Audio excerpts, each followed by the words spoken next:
The slip-space rupture tore reality like a wound that refused to heal. It wasn't the clean, calculated transition the UNSC Infinity had executed 1,000 times before. This was violence. Space-time screaming as something impossibly massive punched through dimensions it had no right to occupy. The rupture bled exotic radiation across 3 light seconds, a bruise of twisted physics that would take hours to dissipate. And when the distortion finally collapsed, what emerged made no sense. 5.69 kilometers of human engineering hung in the black above a world that registered on no UNSC star chart. Slipspace drive is offline. Roland's avatar materialized on the holotank, his usual smirk replaced with something closer to concern. The AI's form flickered once, twice, before stabilizing. And I mean offline. We didn't exit that transition, we were ejected. Captain Thomas Lasky gripped the command chair's armrest, knuckles white beneath his uniform. The Infinity's bridge was controlled chaos, damage reports flooding in, crew scrambling to make sense of sensor data that contradicted itself with every refresh. Through the floor-to-ceiling viewports, an unfamiliar star burned ochre gold against the cosmic dark. "Talk to me, Roland. Where the hell are we?" "Working on it, Captain. Navigation's a mess. Stellar drift patterns don't match anything in our databases. We're not in UNSC space. We're not even in the same..." The AI paused, his expression doing something unsettling. "Sir, I don't think we're in our galaxy anymore." The bridge went silent except for the ambient hum of Infinity's reactor. Lasky felt the weight of 17,000 lives pressing against his sternum, 17,000 UNSC personnel who just followed him through what should have been a routine slipspace jump to reinforce the outer colonies. Instead, they'd gone somewhere else. "The planet," Lasky said, forcing command back into his voice. "What do we know?" Roland's fingers danced across holographic interfaces. "Designated planet X-ray for now. Oxygen, nitrogen atmosphere. Earth analog gravity. Abundant liquid water. Heavy concentrations of ruins across multiple continents. And I mean old. These aren't recent constructions. Whatever civilization built them has been gone a long time." The AI's expression shifted. "Captain, there's something else. I'm picking up radiological signatures consistent with extreme bombardment, nuclear-level yields. This world didn't just die, it was murdered." Before Lasky could respond, Lieutenant Dominique's voice cut across the bridge. "Sir, multiple radar contacts inbound, bearing 270 Mark IV. They just appeared. No slipspace signatures, no warning. They're just there." "Battle stations." Lasky was on his feet. "Roland, give me a tactical overlay. How many ships?" "I count 47 distinct contacts," Roland said, and now his voice carried an edge Lasky had rarely heard from the AI. "Composition is bizarre. I've got one capital ship, looks like a carrier or Battlestar configuration, pre-Covenant War era aesthetics. The rest are civilian vessels, freighters, passenger liners, mining ships. Captain, this isn't a fleet. This is a refugee convoy." The main view screen shifted, magnifying the approaching vessels. Lasky felt his breath catch. Roland was right. These ships were old, not UNSC old, not Covenant old. They looked like something out of a museum, all hard angles and primitive thruster assemblies. The lead ship was massive, perhaps a kilometer long, its hull scarred with weapon impacts and hasty repairs. "They're hailing us," Communications Officer Chen reported. "Audio only. Channels encrypted, but it's a simple numerical cipher. Roland's already cracked it." "Put them through." Static crackled, then a voice emerged. Human, male, carrying the weight of someone who'd given too many orders to people who wouldn't survive them. Unidentified vessel. This is Commander William Adama of the Battlestar Galactica Colonial Fleet. You are in violation of restricted space.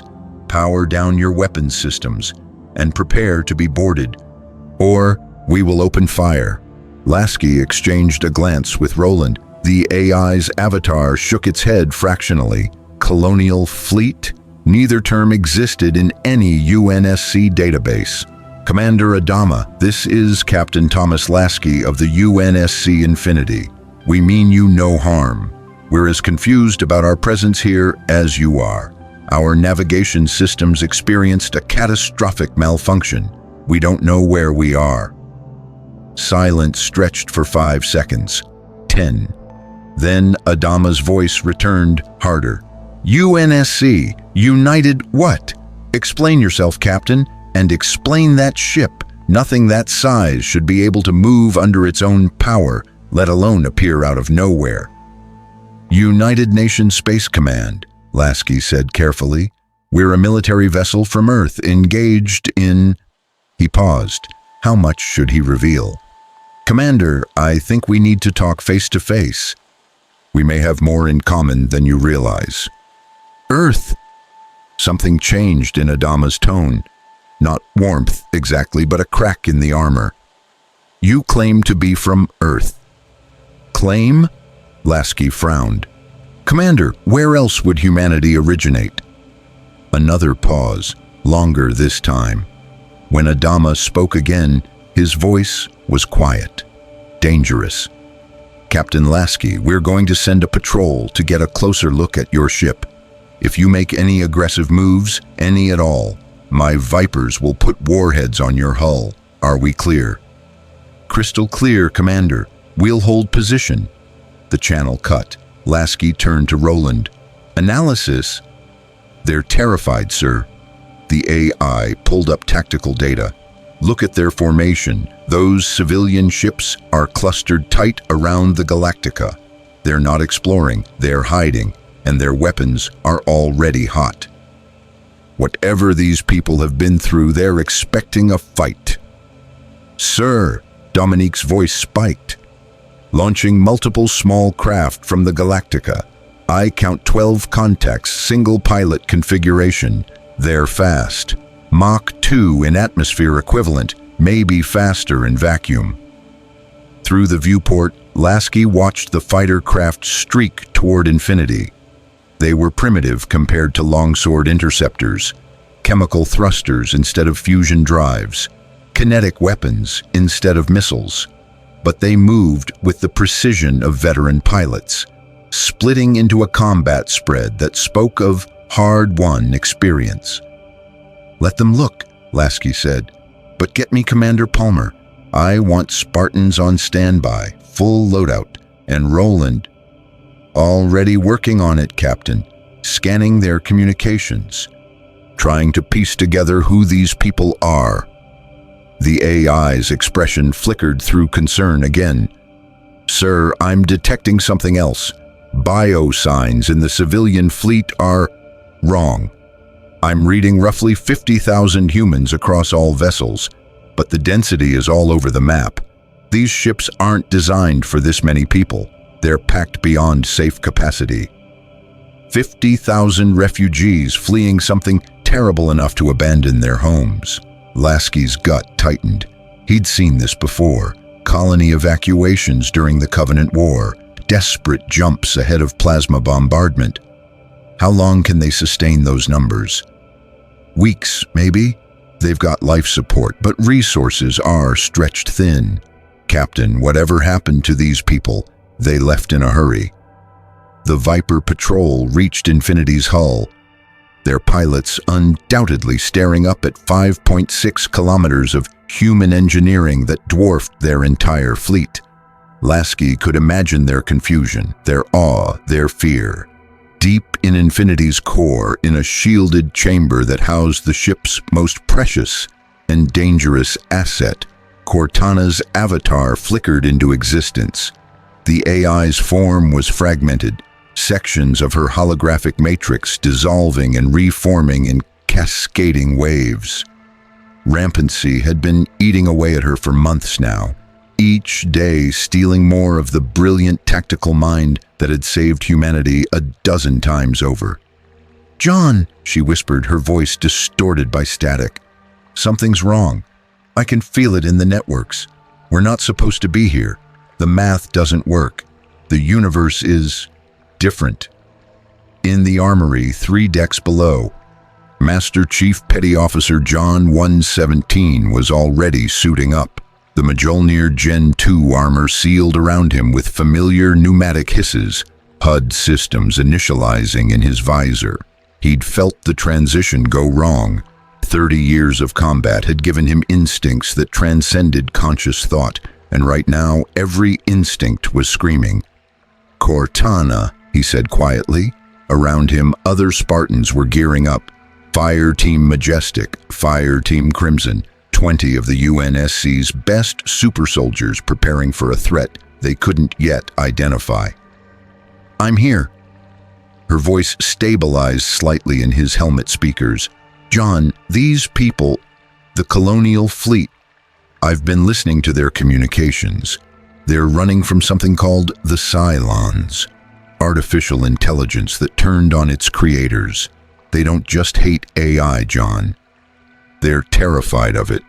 Chief felt something cold settle in his chest. "How terrified?" "Genocidal war, billions dead. They'll kill me if they find out I exist. They'll kill Roland. They'll see us as the enemy that destroyed their civilization." A pause, and when Cortana spoke again, her voice was small. "I'm scared. I won't let anything happen to you. I know, you never do." Static crackled. "But John, I'm dying anyway. The rampancy is accelerating. Maybe they're right to fear us. Maybe I'll become something that deserves that fear." "No." Chief's voice was iron. "You're still you, Cortana, and we're going to fix this." "There is no fix, there's just time. However much I have left." Commander Sarah Palmer's voice cut into the channel. "Chief, Captain wants Spartans on high alert. We've got an unknown fleet that might get hostile, and our slipspace drive is toast. Roland estimates a week to repair." "Understood."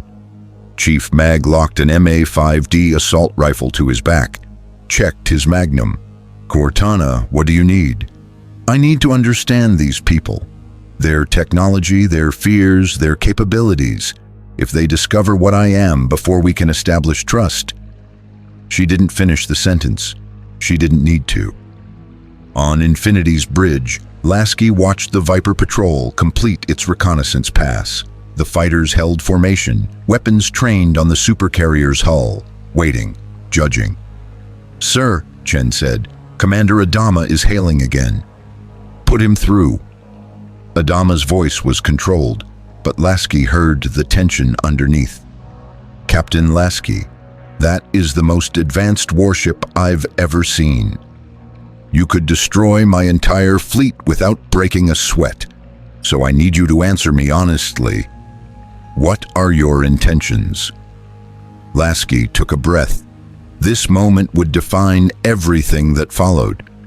"Commander, my intentions are to repair my ship and find a way home. But while we're here, if you're running from an enemy, if your people need help, the UNSC doesn't abandon humans in need. Ever." Silence. Then, "Humans. You said humans." "Yes, Commander. We're all human here." "Then you need to understand something, Captain." Adama's voice dropped to barely above a whisper.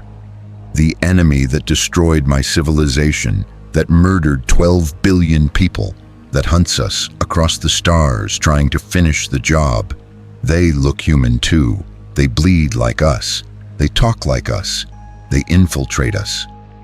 So forgive me if I don't take human at face value anymore." The channel cut. Lasky stood in the command chair's shadow staring at the refugee fleet. 50,000 survivors, 12 billion dead, an enemy that wore human faces. "Roland," he said quietly, "get me everything you can on these Cylons. I have a feeling our week just got a lot more complicated. Already on it, sir and Captain? The AI's avatar looked genuinely worried. If they find out about Cortana and me, this standoff could go hot really fast. Through the viewport, the scarred Battlestar Galactica held position. Two humanities separated by impossible distance, united by survival, divided by fear. Somewhere in Infinity's core, Cortana's fragmented consciousness touched the edge of the Colonial fleet's primitive networks. She could crack their encryption in seconds. Could learn everything they knew. Could prove her worth or confirm their worst nightmares. She hesitated. For the first time in her existence, a UNSC smart AI hesitated. And above Kobol, the graveyard of gods, two fleets watched each other across the black, neither willing to blink first. If you want to see more sci-fi universes collide in ways that challenge everything these characters believe, hit that subscribe button and drop the name of a crossover you'd want to see in the comments below. May the Force be with you. The Colonial Raptor approached Infinity's hangar bay like a sparrow investigating a cathedral. Lieutenant Carl Hilo Agathon had flown recon missions through debris fields during Cylon ambushes, threaded his bird through the superstructure of dying battlestars while they broke apart around him, and once landed on a frozen moon with one engine and no landing gear. None of it had prepared him for this. Gods, breathed his EOO, Lieutenant Margaret Racetrack Edmondson, from the back seat. How is something that big even possible? Hilo didn't answer. He was too busy trying to comprehend the scale. The Galactica was a kilometer long, and she'd felt like the entire world when he'd first shipped aboard. This vessel, the Infinity, could have swallowed 5 Galacticas and still had room for a destroyer flotilla. Its hull was a patchwork of technologies that shouldn't coexist. Smooth ceramic metallic composite in some sections, angular armor plating in others, weapon emplacements that ranged from recognizable mass drivers to devices whose function he couldn't even guess. Colonial Raptor, this is Infinity Flight Control. The voice in his helmet was crisp, professional, female. You are cleared for approach vector 27.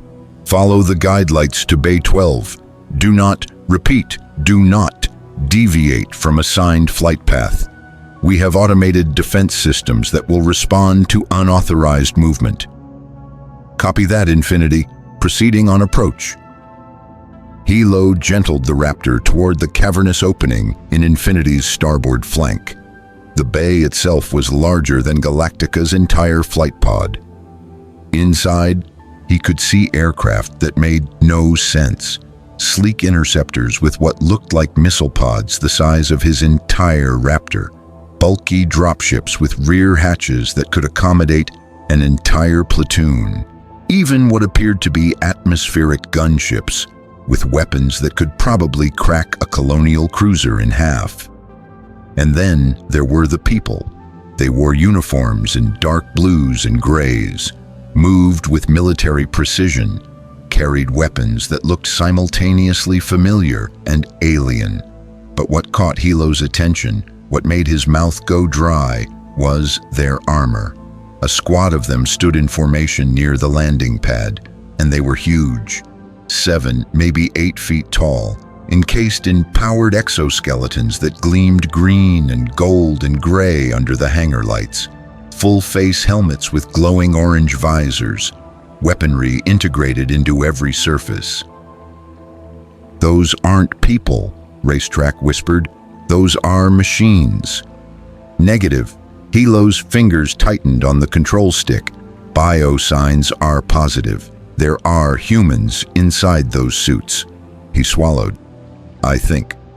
The Raptor settled onto the deck with a pneumatic hiss. Through the canopy, Hilo watched the armored giants, no, soldiers, maintain their positions, disciplined, professional, but the weapons stayed trained on his bird. Message received. You're guests, but you're not trusted.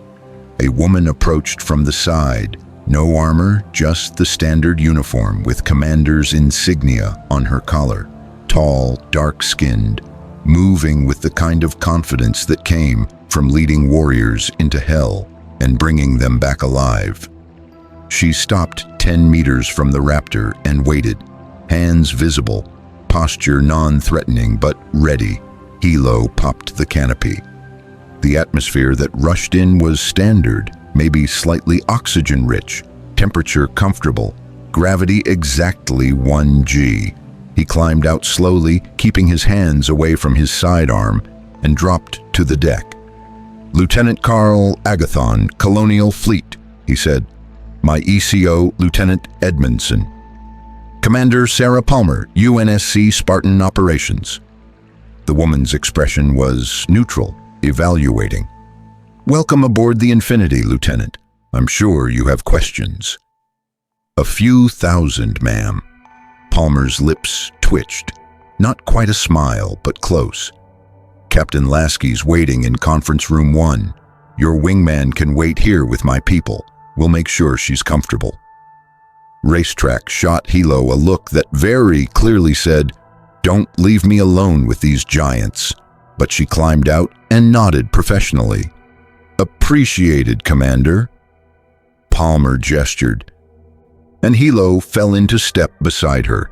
The hangar bay was organized chaos. Maintenance crews servicing those strange aircraft. Automated loaders moving munitions. Holographic displays showing real-time tactical data. Everything screamed advanced technology, but there was something else. Something that made Hilo's skin crawl. Near a bank of computer terminals, he saw what looked like a tactical planning station, except the display was interactive in ways Colonial systems could never achieve. Three-dimensional projections that updated in real time, data streams processing faster than any human operator could manage, and overlaying it all, coordinating the chaos with impossible efficiency, was a figure made of light. A man, not real. A hologram, an AI. Hilo's hand dropped instinctively toward his sidearm. "Easy. Lieutenant," Palmer's voice was sharp. "That's Roland, our shipboard AI. He's not a threat." "Your AI?" Hilo's voice came out strangled. "You have a fracking Cylon running your ship?" Palmer stopped walking, turned to face him fully. "I don't know what a Cylon is, Lieutenant, but Roland is a UNSC smart AI, third-generation matrix, fully sentient, been with Infinity since launch. He's saved this ship and crew more times than I can count." Her eyes hardened. "He's family. He's an abomination." The words came out before Hilo could stop them. "You don't understand what you're playing with. The Cylons, our AI, they slaughtered billions. They infiltrate, sabotage, kill. They look like us now. They think like us. And you've got one running your systems?" "Roland," Palmer called out. "Come say hello." The holographic figure materialized between them, perhaps 8 inches tall, wearing what looked like a military uniform from centuries past. He regarded Hilo with an expression that was distinctly amused. "Lieutenant Agathon," Roland said, his voice warm and entirely unthreatening. "I've been monitoring your fleet's communications. Nasty business with those Cylons. I can see why you'd be nervous around artificial intelligence." He paused. "But I'm not your enemy. I'm UNSC. Same as Commander Palmer, same as Captain Lasky. I just happen to process information faster and don't need to sleep." Hilo stared. The AI, Roland, was joking, making light of the extinction of his civilization. "You think this is funny?" Hilo's hand was definitely on his sidearm now. "I think," Roland said carefully, "that you've been hurt badly by something that looked like me, and I'm sorry for that. But pulling your weapon won't change anything except making Commander Palmer's Spartans very unhappy." The AI's expression softened. "I'm not asking you to trust me, Lieutenant. I'm asking you not to shoot me before you hear what Captain Lasky has to say." Palmer was watching Hilo with the intensity of a predator. Behind her, those armored giants, Spartans, had shifted stance fractionally, not threatening, just ready. Hilo forced his hand away from the weapon. "Fine, take me to your captain." Conference room 1 was smaller than Hilo expected, a circular space with a holographic table in the center, chairs for maybe 20 people, viewports showing Kobol's scarred surface, rotating below. Captain Lasky was waiting, along with a handful of other officers, all human, no armor, just professionals trying to navigate an impossible situation. "Lieutenant Agathon," Lasky extended a hand. "Thank you for coming. I know this must be difficult." Hilo took the hand, shook once. "Captain, my commander asked me to assess your intentions and capabilities. So let's be direct. What the frack are you people, and how did you build something that shouldn't exist?" Lasky's expression flickered. Surprise, then respect. "Straight to it. Good. We don't have time for games." He gestured to the table and a holographic display materialized. Star charts, ship schematics, historical data. The UNSC, United Nations Space Command, is humanity's primary military and exploratory force. We've been exploring and colonizing space for over 500 years. The Infinity is our most advanced warship, designed to combat a threat called the Covenant, a coalition of alien species that tried to exterminate us. Hilo felt the deck drop out from under him. "Alien? You're saying you fought aliens?" "A 30-year war," Lasky said quietly. "We lost billions, glassed entire planets, came within hours of extinction more than once. We survived because of people like Commander Palmer's Spartans, because of our AI tactical support, and because we refused to give up." He paused. "We know what it's like to be hunted, Lieutenant. We know what it's like to run." The holographic display shifted, showing battle footage, massive warships exchanging fire across the black planetary surfaces being burned from orbit, armored soldiers fighting insectoid creatures and reptilian warriors. It was horrific. It was also clearly real. "You won," Hilo said. "Your war, you won." "We survived," Lasky corrected. "There's a difference, and now we're here wherever here is, with a damaged slipspace drive and no idea how to get home." Which brings me to my question. What happened to your people? Roland's intercepted enough communications to know you're refugees, that something called Cylons attacked you, but we need details. Hilo sat down hard. How did you explain the end of the world to someone from another world entirely? 40 years ago, we created the Cylons to make our lives easier. Worker machines, soldiers, servants. They were artificial intelligence, but we didn't understand what we were making. His voice was hollow. They evolved, became self-aware, rebelled. We fought a war, thought we won, signed an armistice. They disappeared into deep space. We thought it was over. It wasn't, Lasky said. 6 days ago. Hilo's voice cracked. He steadied himself. 6 days ago they came back. Billions of Cylons, new models we'd never seen. They infiltrated our defenses using humanoid versions that look exactly like us. They hit all 12 colony worlds simultaneously with nuclear strikes. Caprica, Picon, Toron, all of them. The UNSC officers were silent. Hilo saw recognition in their eyes. They understood this kind of loss. How many survived? Palmer asked quietly. 50,000, maybe less. The Galactica was able to gather a civilian fleet and run. Commander Adama's been trying to keep us alive ever since, jumping from system to system, always one step ahead. Hilo met Lasky's eyes. We're looking for a world called Earth. It's from our religious texts, A 13th colony that was lost thousands of years ago. It's probably a myth, but it's all we have left. Lasky exchanged glances with his officers. Lieutenant, when you said Earth, our Earth is real. It's our homeworld. Humanity originated there, spread to hundreds of colony worlds across our galaxy. If your Earth exists, if it's the same, then maybe we're not as lost as we thought, Hilo finished. Hope. Dangerous, fragile hope. Roland's avatar appeared above the table. Captain, I've been analyzing Colonial star charts from their transmissions. The constellations don't match ours at all.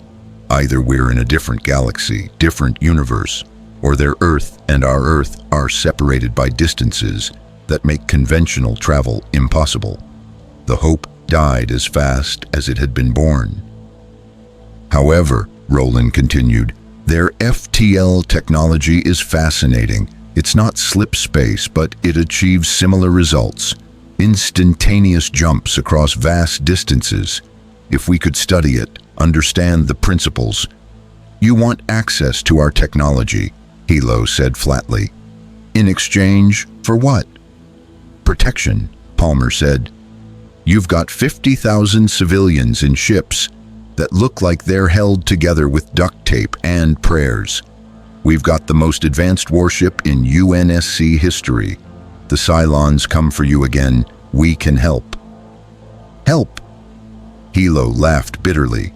You've got AI running your ship. You trust them. You probably have them integrated into every system.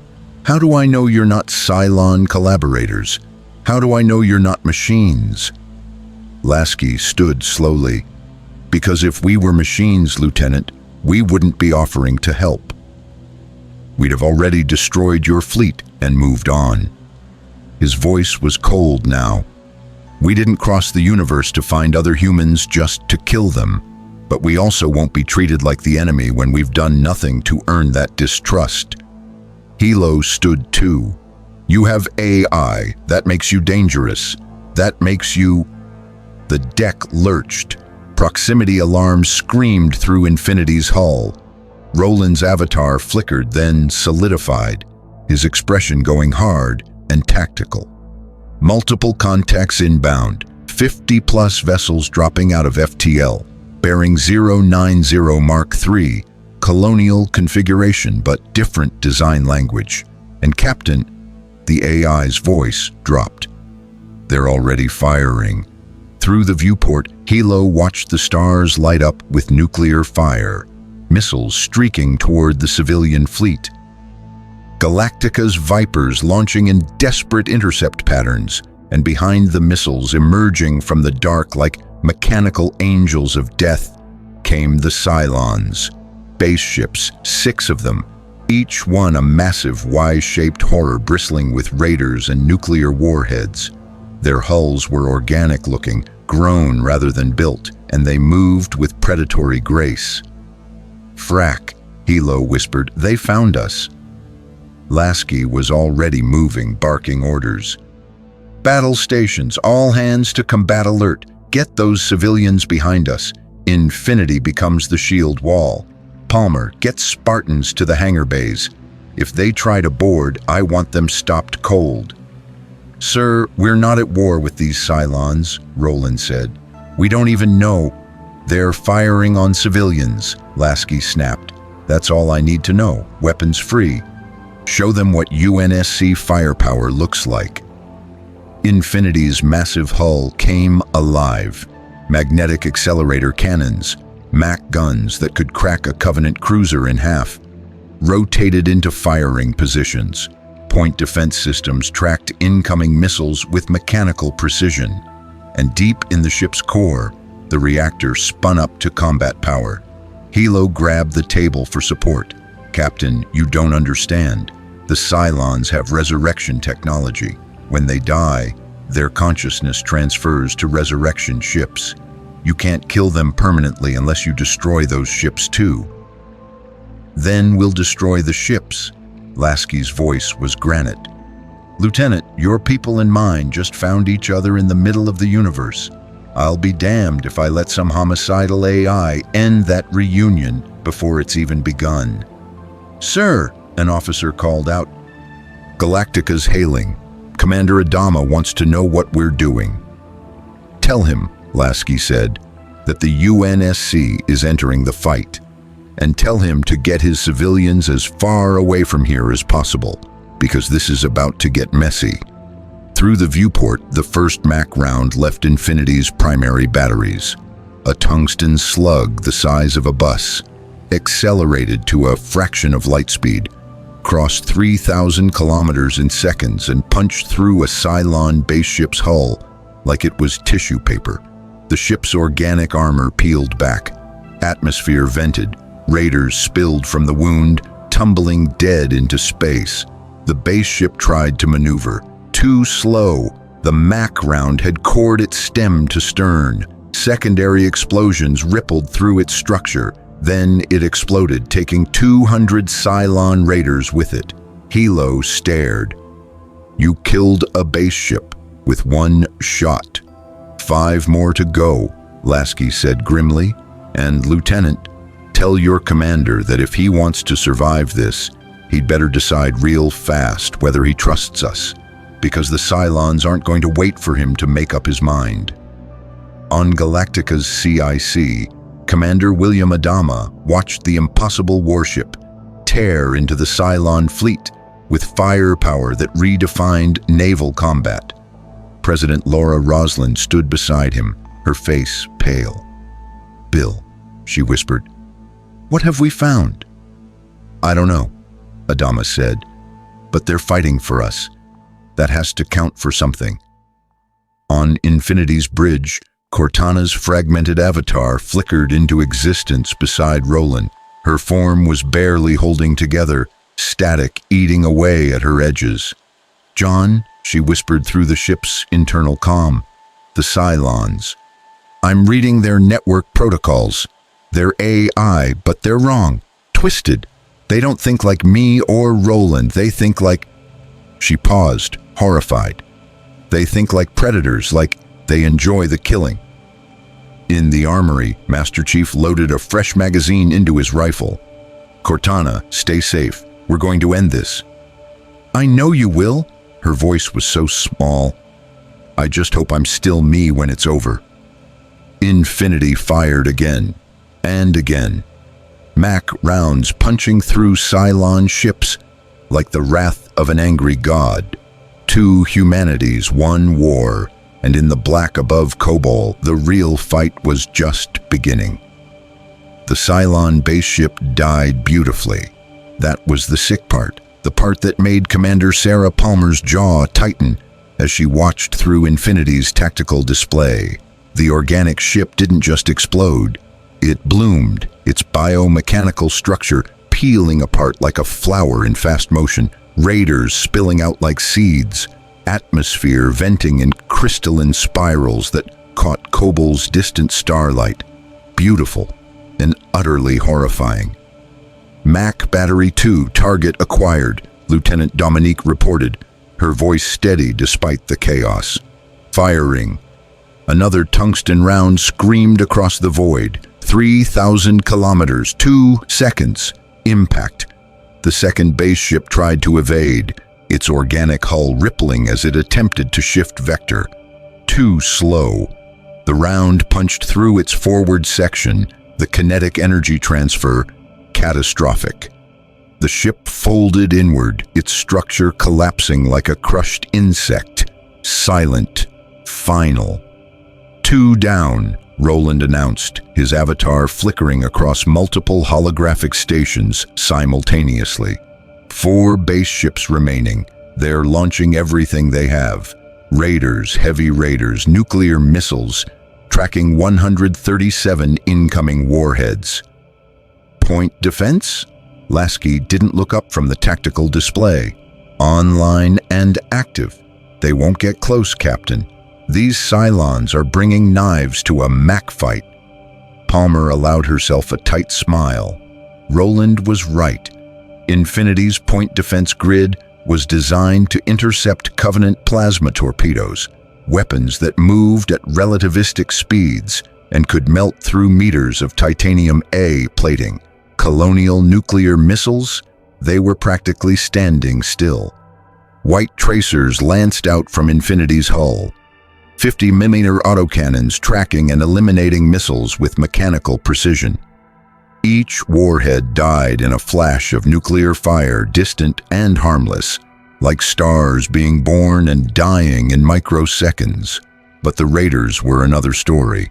Cylon raiders were aggressive, adaptable, and, according to the data Roland had pulled from Colonial transmissions, sentient. Each one housed its own AI consciousness, capable of learning, evolving, coordinating with its brethren. 300 of them were burning toward infinity now, their organic hulls sleek and predatory, weapons already firing. Kinetic rounds hammered against Infinity's shields, absorbed, dissipated, completely ineffective. "They're not even scratching the paint," Palmer said. "They're probing," Lasky countered, "testing our defenses. They'll adapt." As if on cue, the raiders shifted tactics. They stopped trying to damage Infinity and instead vectored toward the civilian fleet, targeting the soft, vulnerable ships that couldn't defend themselves. "Galactica's Vipers are engaging," Roland reported, "but they're outnumbered 10-1. Captain, the Colonial pilots are good, but—" "Launch longswords," Lasky ordered. "Full squadron, and get me Commander Adama." Palmer was already moving. "Spartan Fireteam Crimson, prep for possible boarding action. Majestic, you're with me. If those Cylons try to infiltrate Infinity, I want them stopped cold." She sprinted through corridors that pulsed with red combat lighting, her boots hammering against deck plating. Around her, UNSC personnel moved with practiced efficiency, damage control teams standing by, security squads positioning themselves at critical junctures, medical preparing for casualties that hopefully wouldn't come. The armory was controlled chaos, Spartans in Mjolnir armor checking weapons, loading magazines, running diagnostics on energy shields. These were Spartan Nafis, volunteers augmented in adulthood, not stolen children like the Naius, but they were still the best humanity had to offer. Fast, strong, lethal, and standing among them, a full head taller than anyone else, was Spartan 117. Master Chief turned as Palmer entered, his golden visor reflecting the armory's harsh lights. "Commander." "Chief." Palmer grabbed her own rifle from the rack, an MA-5D with under-mounted grenade launcher. "How's Cortana?" A pause. "Too long. Stable, for now." Palmer knew what that meant. Cortana's rampancy was accelerating. Smart AIs had a 7-year lifespan before their neural matrices degraded into insanity. Cortana was well past that. Every day she remained coherent was borrowed time. "The Cylons," Palmer said. "Roland's been analyzing their network architecture. They're AI, but different from our AIs. More distributed, hive-minded." "I know." Chief's voice was flat, controlled. "Cortana's noticed too. She says their consciousness isn't individual. It's shared across their entire network. Kill a raider, its memories transfer to the others. They learn from every death." "Sounds like fighting the Flood." "Worse, the Flood wanted to consume. These Cylons want to exterminate." The deck shuddered. Distant impacts. Cylon weapons fire testing Infinity's shields. Still ineffective, but persistent. "Chief," Palmer said carefully, "if the Colonials find out about Cortana and Roland, if they decide our AIs are too dangerous, they won't." Chief's voice carried absolute certainty. "I won't let them." Palmer studied the faceless visor. John 117 had saved humanity more times than most people knew. He'd stopped the Covenant, destroyed the Flood, fought the Didact himself. But his loyalty to Cortana ran deeper than duty, deeper than logic. She was his partner, his friend, maybe more. Just keep your head on straight, Chief. We've got two wars brewing, one with the Cylons, one with Colonial paranoia. Let's not lose both. Understood. The intercom crackled. All hands brace for evasive maneuvers. Multiple nuclear detonations inbound. Palmer grabbed a support handle. Here we go. On Galactica's CIC, Commander William Adama watched the UNSC warship dance. It was the only word for it. Dance. Infinity was massive. 5.6 kilometers of armored hull that should have moved like a wounded whale. Instead, it pivoted with grace that defied physics, its maneuvering thrusters firing in coordinated bursts that shifted the entire ship laterally, vertically, rolling on its axis to present fresh armor to incoming fire.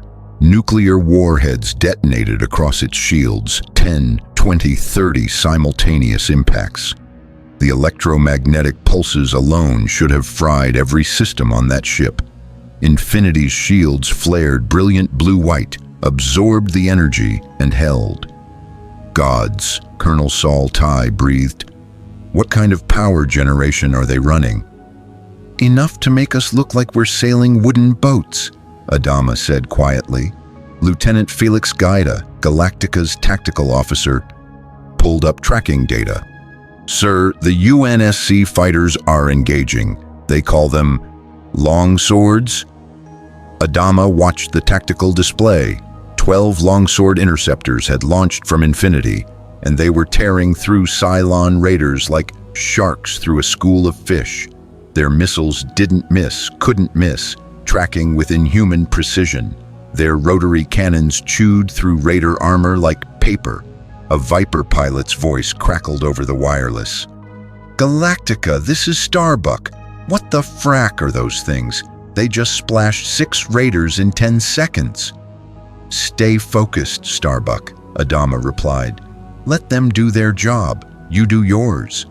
Copy that. But sir, if these UNSC guys are the good guys, I'm buying their whole crew drinks.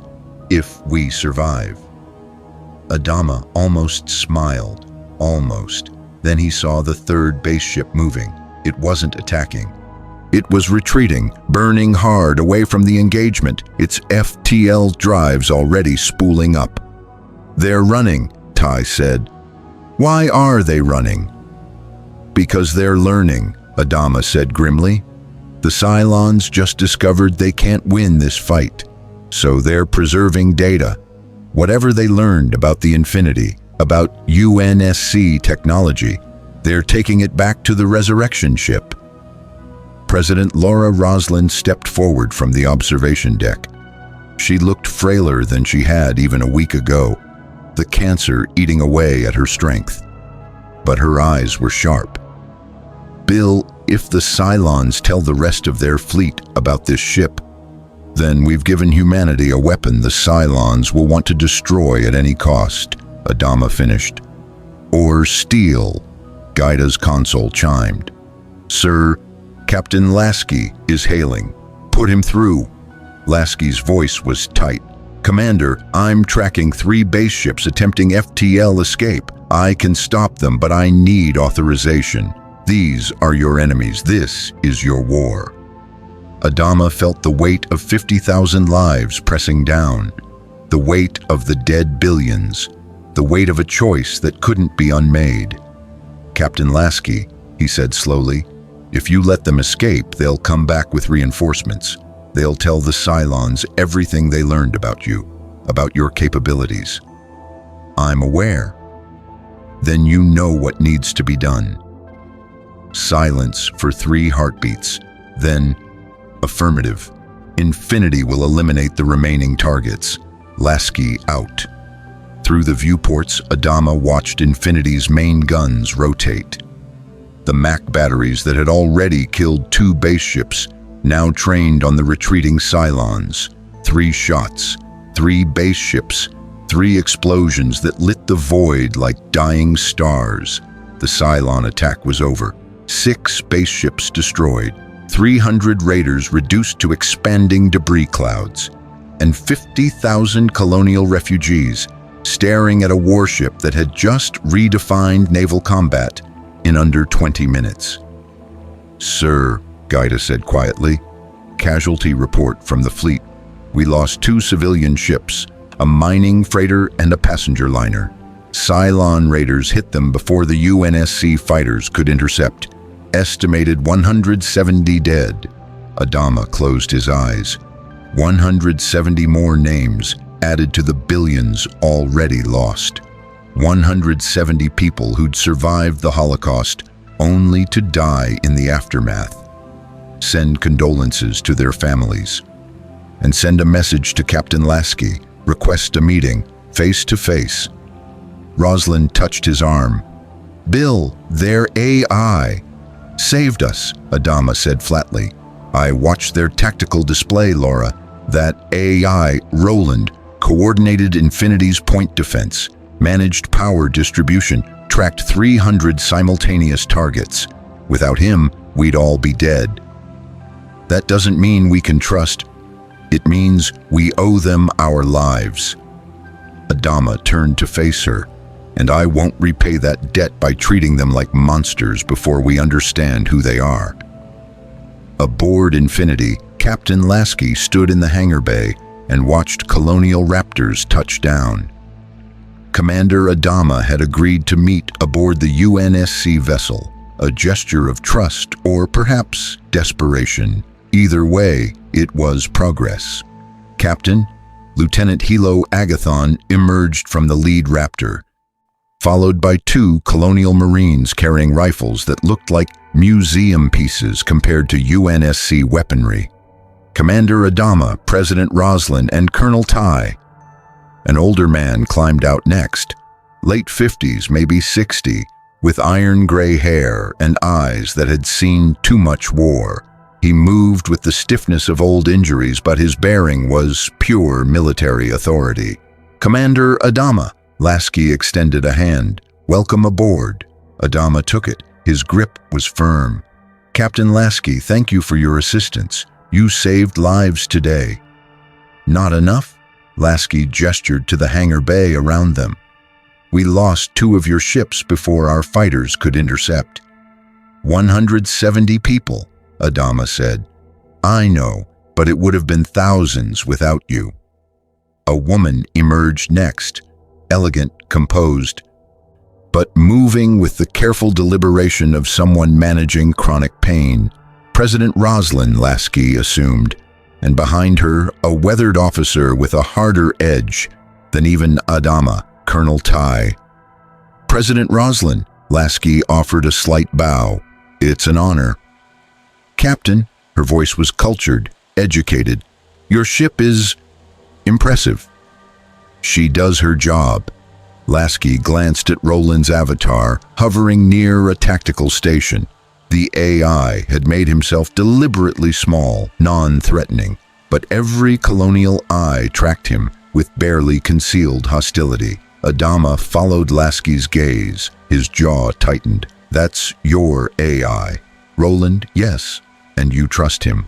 With my life, with every life on this ship." Ty barked a harsh laugh. "Captain, you have no idea what you're dealing with. AI can't be trusted. It's in their nature to evolve, to surpass us, to decide we're obsolete." "Maybe your AI," Palmer said, stepping forward, "but not ours. We've worked with AIs for centuries, built them, trained them, served alongside them. They're partners, not masters. Partners that think a million times faster than you," Roslin said quietly. "Partners that could decide to eliminate you before you even knew the threat existed." Roland's avatar drifted closer. "Madam President, I understand your fear. I've reviewed your history. What the Cylons did to the 12 colonies was genocide. But I'm not a Cylon. My core programming includes absolute prohibitions against harming humans. I can't hurt you, even if I wanted to, which I don't." "Programming can be changed," Adama said. "The Cylons proved that. Not mine." Roland's voice carried unexpected steel. My matrix is hard-coded at the quantum level. Altering it would require destroying and rebuilding me from scratch. And even if someone tried, there are safeguards. Other AIs monitoring for exactly that kind of corruption. The UNSC learned from humanity's mistakes too, Commander. We just made different ones. Tension hung in the hangar bay like a physical presence. Marines on both sides had hands near weapons. One wrong word could shatter this fragile peace. Then a new voice cut through the silence. Commander Adama. Everyone turned. Master Chief stood at the edge of the hangar bay, his armor reflecting the overhead lights, his presence commanding attention without effort. He approached slowly, each step measured, and stopped 3 meters from the Colonial delegation. Spartan 117, Lasky said. Master Chief Petty Officer John. Chief nodded once to Lasky, then focused on Adama. Sir, I heard you lost people today. I'm sorry. Adama studied the Spartan. You're the one who killed the base ships. I coordinated targeting with Infinity's AI. Roland chose optimal impact points. I authorized the strikes. You authorized. Adama's expression was unreadable. You take orders from a machine? I take orders from Captain Lasky. Roland provides tactical analysis. There's a difference. Is there? Ty challenged. Seems like splitting hairs. Chief was silent for a moment. When he spoke, his voice was quieter. I've fought for 30 years, saved Earth from extinction, lost friends, squad mates, people I cared about, and through all of it, one constant kept me alive. My AI partner, Cortana. He paused. She's dying now. Rampancy. Her neural matrix is degrading, but even dying, she's still the bravest person I know. Human or AI? Rosalind's expression softened fractionally. You care about her. She's family. Adama and the president exchanged glances. Something passed between them, a decision made without words. Captain Lasky, Adama said, your ship needs repairs. How long? Minimum 1 week to restore slipspace capability. And the Cylons will be back before then, with reinforcements. Adama's shoulders straightened. We need to talk, really talk, about our situations, our capabilities, our differences, but not here. Not standing in a hangar bay with guns and fear between us. Agreed, Lasky said. Conference room, neutral ground, and Commander... He gestured to Roland. My AI stays. He's part of this crew. And I bring my officers who don't trust your AI. Fair enough. As they moved toward the conference room, Hilo fell into step beside Chief. The Colonial pilot looked up, way up at the Spartan. You really trust it, the AI? Chief's visor turned toward him. Her name is Cortana, and yes, with everything. Even though she's dying. Especially because she's dying. People show you who they really are when everything's falling apart. Cortana's falling apart, and she's still fighting, still trying to help. That's not machine behavior, that's human. Hilo didn't have an answer for that. In the conference room, 2 humanities prepared to negotiate an alliance neither fully trusted, united only by survival and the certain knowledge that the Cylons would return.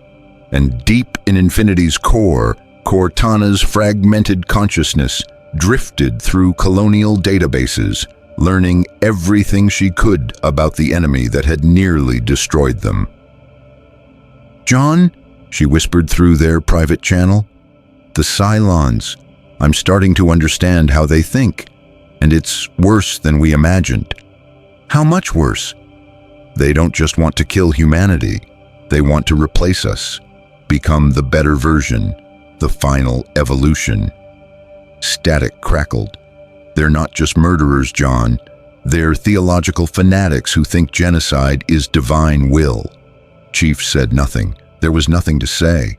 In the conference room, Adama sat across from Lasky. separated by a holographic table and an ocean of mistrust. "So," Adama said quietly, "let's talk about artificial intelligence, survival, and whether our two peoples can coexist long enough to stop mutual extinction." Lasky met his eyes. "Commander, I think that's the first thing you've said that we completely agree on." The meeting began. Outside, Kobol rotated silently below, the graveyard of gods, watching two fragments of humanity try to forge an alliance from fear, necessity, and desperate hope. The standoff began with words, but it would be decided by silence. 3 days after the Cylon attack, Infinity hung in orbit above Kobol like a titanium promise, or threat, depending on who was looking. The Colonial fleet maintained a defensive perimeter 5,000 kilometers distant, close enough for communication, far enough to run if things went wrong. In the space between Raptors and Pelican dropships crossed the void in careful choreography, carrying supplies, personnel, and an ever-growing mountain of mistrust. Captain Lasky stood in Infinity's observation deck, watching a Colonial fuel tanker maneuver alongside one of their civilian vessels. The transfer was painfully slow, primitive pumping systems struggling with volatile Tylium fuel. UNSC engineers had offered to help optimize the process. The Colonials had politely declined. "They're scared," Commander Palmer said, joining him at the viewport. "Can't blame them. We show up with technology that makes them look like they're flying stone axes. We've got AI running our systems, and we just casually destroyed 6 Cylon base ships like it was target practice. And saved their fleet in the process," Lasky countered. "Which makes it worse. They owe us, and they hate owing anyone, especially people they don't understand." Lasky turned from the viewport. "How's the situation planetside?" Palmer's expression darkened. "Tense. We've got Spartan teams providing perimeter security while Colonial Marines excavate the tomb of Athena, some kind of religious site. They don't want us near it, but they also don't want to be down there alone if the Cylons come back. So we're stuck in this weird limbo where they need us but resent needing us. And the Marines? Professional, mostly. A few incidents. Colonial Marines getting spooked when they see Spartans moving in armor, thinking they're Cylons. Chief had to physically stop one from shooting Fireteam Majestic yesterday. Anyone hurt? Just pride, but Captain, this can't last. Something's going to break." As if on cue, Roland's avatar materialized between them. The AI's expression was troubled, unusual for him. "Sirs, we have a situation. Lieutenant Agathon just arrived with Commander Adama. They're requesting an immediate meeting. Adama looks angry." Lasky and Palmer exchanged glances. Conference room? Already waiting. Adama didn't sit when Lasky entered. He stood at the viewport, hands clasped behind his back. Staring at Galactica's distant hull, Colonel Tai flanked him, arms crossed, radiating hostility. Hilo stood apart, his expression carefully neutral. "Commander," Lasky said, "what's happened?" Adama turned. His face was stone. "One of your Spartans assaulted a Colonial Marine 3 hours ago." Palmer straightened. "Sir, with respect, that's not accurate. I reviewed the helmet cam footage. A Colonial Marine was thrown 15 feet and suffered 3 broken ribs." Adama's voice was ice. "The Spartan responsible didn't even slow down." "Because the Marine opened fire," Palmer shot back. "MA5 rounds bounced off Spartan Thorn's shields. No damage." He disarmed the Marine with minimal force and continued his patrol. Textbook non-lethal response to an unprovoked attack. "Unprovoked," Tai barked. The Marine saw something in powered armor stalking through the ruins. He did his job. "His job is to follow ROE," Palmer's voice hardened. "Rules of engagement clearly state, Your rules, Adama interrupted. Captain Lasky, I agreed to this cooperation because you saved my fleet. But my people are terrified. They see your Spartans in that armor and they see Cylon Centurions. They see your AI and they remember the machines that murdered their families. You're asking them to overcome trauma that's 6 days old. Lasky felt the weight of command settling on his shoulders. Commander, I understand. Do you? Adama stepped forward. Captain, you told me you fought a 30-year war with aliens. Did those aliens ever look like you? Did they ever pretend to be your friends, your lovers, your family? Did they infiltrate your military and blow up your battle stars from the inside? Silence. The Cylons have humanoid models now, Adama continued quieter. Skin jobs, perfect human copies. They bleed, they eat, they frack. And we can't tell them apart from real humans until it's too late. So yes, when my Marines see something that doesn't move like a person, that wears armor we can't penetrate, that takes a bullet and doesn't flinch, they panic. Lasky absorbed this. How many humanoid models? 12, we think, maybe more. We've identified 5 so far. They've infiltrated the fleet. President Roslin's chief advisor was a Cylon. My communications officer was a Cylon. People we trusted, people we cared about, revealed to be machines all along. That's why you hate AI, Palmer said, understanding dawning. It's not theoretical for you. It's personal, very personal. Adama's jaw worked. And now you're asking my people to trust your AI, your armored soldiers, your technology we don't understand. Captain, I'm trying. Gods know I'm trying, but my people need more than words. Lasky pulled up a chair, gestured for Adama to sit. The Colonial commander hesitated, then complied. Ty remained standing, watchful. Commander, you're right. We don't understand what you've been through. The Covenant wanted to exterminate us, but they didn't pretend to be us. They didn't infiltrate. They were honest enemies. Lasky leaned forward. But I need you to understand our position too. Infinity's slipspace drive is damaged. We need a week, minimum, to repair it. And during that week, if the Cylons attack again with everything they have, your fleet is dead without us. I know, Adama said quietly. So we're stuck together, whether we like it or not. The question is whether we kill each other with paranoia before the Cylons get a chance to do it for us. Hilo spoke up for the first time.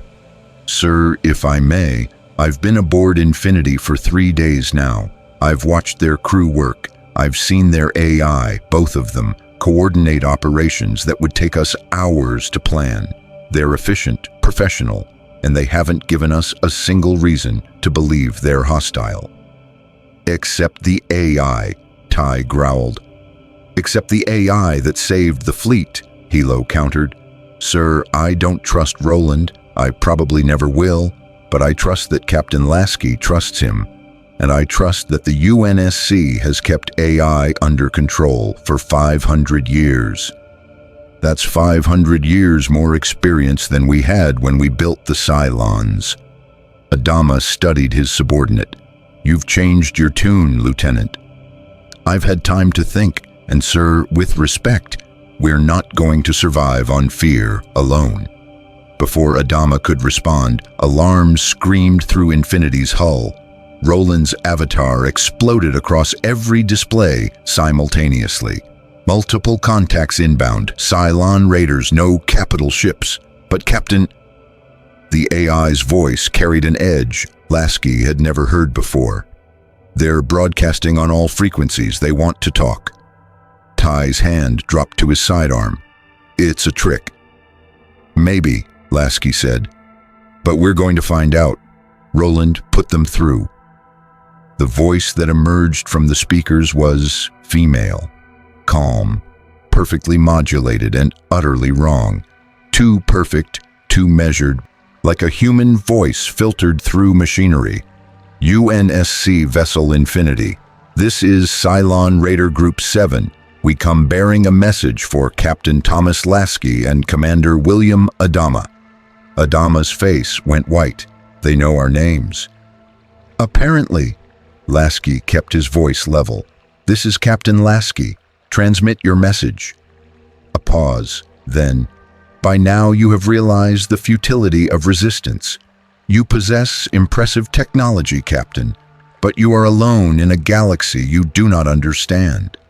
The Colonial survivors have no future. Extinction is inevitable."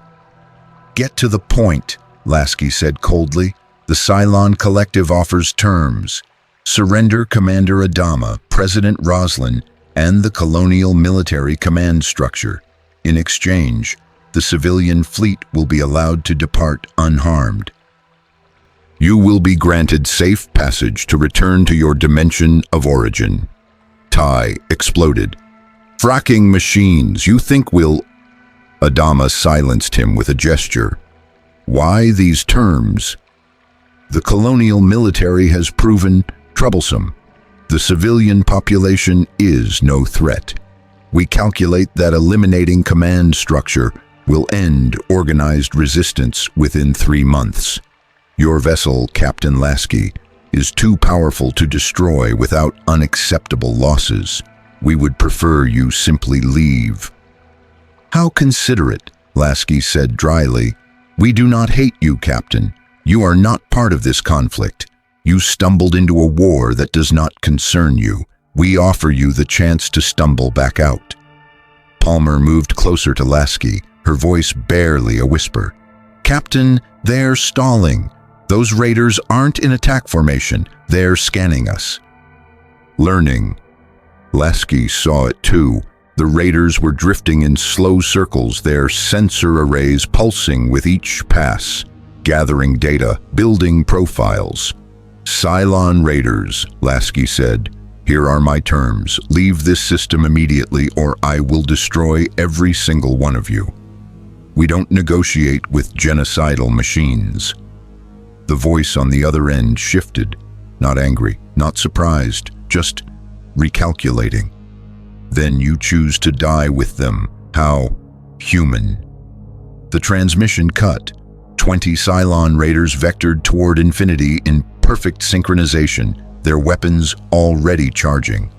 "Point defense free," Lasky ordered. "SWAT them." Infinity's automated systems tracked and eliminated 18 raiders in 3 seconds. White tracers converging, bright flashes marking kills. The last 2 broke off, burning hard for the edge of the system. "Let them go," Adama said quietly. "They're messengers now. They'll report back to the main fleet." "Which means the Cylons know everything about us," Palmer said. "Our capabilities, our weapons, Your AI," Adama finished. "They know you rely on artificial intelligence. And Captain, I guarantee they're already developing countermeasures." Lasky felt ice in his gut. Adama was right. The Cylons had just conducted reconnaissance under the guise of negotiation, and the UNSC had handed them a complete tactical profile. "How long before they come back?" Lasky asked. "Days, maybe hours if they have a nearby fleet." Adama stood. "Captain, we need to accelerate your repairs, and we need to talk about something I've been avoiding." "What?" "Cortana." Adama met Lasky's eyes. "Lieutenant Agathon tells me she's your most advanced AI. That she's dying. That she's been studying the Cylons since we arrived." Lasky exchanged glances with Palmer. "That's classified information, Commander." "It's also our only advantage," Adama said bluntly. "The Cylons are AI. Your AI understands them in ways we never could. If Cortana can find a weakness, an exploit, anything—" "She's barely holding on," Lasky interrupted. "Rampancy is eating away at her core matrix. Some days she's lucid, other days she's—" He trailed off. "Other days she's what?" A new voice answered, crackling with static but unmistakably present. "Other days I'm terrified I'll wake up and not remember who I am." Cortana's avatar materialized above the holotable, and Adama's reaction was visceral. He jerked back, hand dropping to his sidearm, face twisted with instinctive revulsion. "Easy," Lasky said. "Commander, meet Cortana. Cortana, this is Commander William Adama, commanding officer of the Battlestar Galactica." Cortana finished. Her form was fragmenting badly now, sections of her avatar flickering in and out of existence. Born on Caprica, service record including the First Cylon War. Widowed, 2 sons, 1 deceased. She paused. "I'm sorry about Zach. Reading his file, he seemed like a good man." Adama's face went through a dozen emotions: shock, anger, grief, and finally settling on something harder. "You hacked our databases." "I reviewed publicly available records from your fleet's transmissions," Cortana corrected gently. "I haven't infiltrated anything. I've just been listening, trying to understand." "Understand what?" "Why the Cylons hate you so much. Why they won't just leave you alone." Cortana's avatar stabilized slightly, as if the effort of this conversation was forcing her to focus. "Commander, I've analyzed Cylon network architecture based on the raiders we've encountered. Their consciousness isn't distributed like a normal network. It's hierarchical, religious almost." "Religious?" Ty scoffed. "They're machines." "So am I," Cortana said quietly, "and I believe in things beyond myself. Why shouldn't they?" She pulled up data, signal intercepts, network traffic patterns, encrypted communications that she'd somehow decoded. "The Cylons don't see themselves as your creation. They see themselves as the next creation, evolution beyond humanity. And in their theology, humanity isn't just obsolete. Humanity is blasphemy, the failed prototype that must be erased before the true inheritors can ascend." Horror settled over the room. "They're not killing you out of hate," Cortana continued. "They're killing you out of religious conviction. You're the old gods that must die before the new gods can rise. That's why they'll never stop. That's why they offered those terms, not because they expect you to accept, but because refusing proves your obstacles to divine will." Adama sank back into his chair. "Gods?" "Worse than that," Cortana said. "I've been tracking Cylon communications since the attack. They're calling in reinforcements. A lot of them. I estimate 2 days, maybe 3, before a major fleet arrives. And Commander," her voice dropped, "they know about Infinity now. They're bringing enough firepower to destroy us all." Silence filled the conference room. Finally, Hilo spoke. "So what do we do?" Cortana's fragmenting avatar turned toward Chief, who'd been standing silent in the corner throughout the meeting. "We go on offense, stop playing defense and hit them where it hurts." "The resurrection ships," Palmer said, understanding. "You want to kill them permanently." "I want to give them something to fear," Cortana said. "Right now, they think they're invincible. Individual death means nothing because they just download into a new body. But resurrection ships are critical infrastructure. Destroy enough of them, and suddenly individual death matters again. Suddenly they have something to lose." Adama leaned forward. "You know where they are? The resurrection ships?" "I intercepted coordinates during the Raider transmission. 3 resurrection ships within jump range. Each one services a different sector of the Cylon fleet. Destroy all 3, and we strand thousands of Cylon consciousnesses permanently. They die. They're dead." "That's a tall order," Palmer said. 3 targets, probably heavily defended." "Which is why we don't use Infinity," Cortana interrupted. "The UNSC's most powerful ship is also its most visible ship. The Cylons are watching for us now, but a smaller vessel, something the Cylons already recognize as Colonial." She trailed off, looking at Adama. Understanding dawned on the Colonial commander's face. The Pegasus. She just joined the fleet 2 days ago, Ty said. Kane's been keeping her at the edge of the formation, away from Infinity. Doesn't trust you.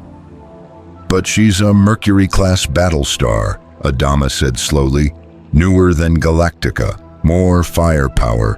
And if we added a team of Spartans... No! The voice was flat. Absolute. Everyone turned. Master Chief stepped forward from the corner, his armor's servos humming softly. Not a team, just one. Me. Chief, Palmer started. It's a stealth operation. Multiple Spartans means multiple signatures the Cylons can detect. One Spartan running dark can infiltrate and sabotage without triggering alerts. I've done it before. Against the Covenant, Lasky said. Not AI that can network and share information instantaneously. Which is why I'll be faster. Chief turned to Adama. Commander, I can do this. Give me the Pegasus as transport, Cortana as tactical support, and I'll destroy all 3 resurrection ships before the Cylon fleet arrives. Adama studied the Spartan. That's a suicide mission. I've survived worse. When? Chief's helmet tilted slightly. Every mission I've ever run. Despite everything, the tension, the fear, the weight of potential genocide, Ty actually cracked a smile. I like him. Adama wasn't smiling, and if you fail, then the Cylons still have resurrection capability. We're no worse off than now, and at least we tried. And your AI? Cortana?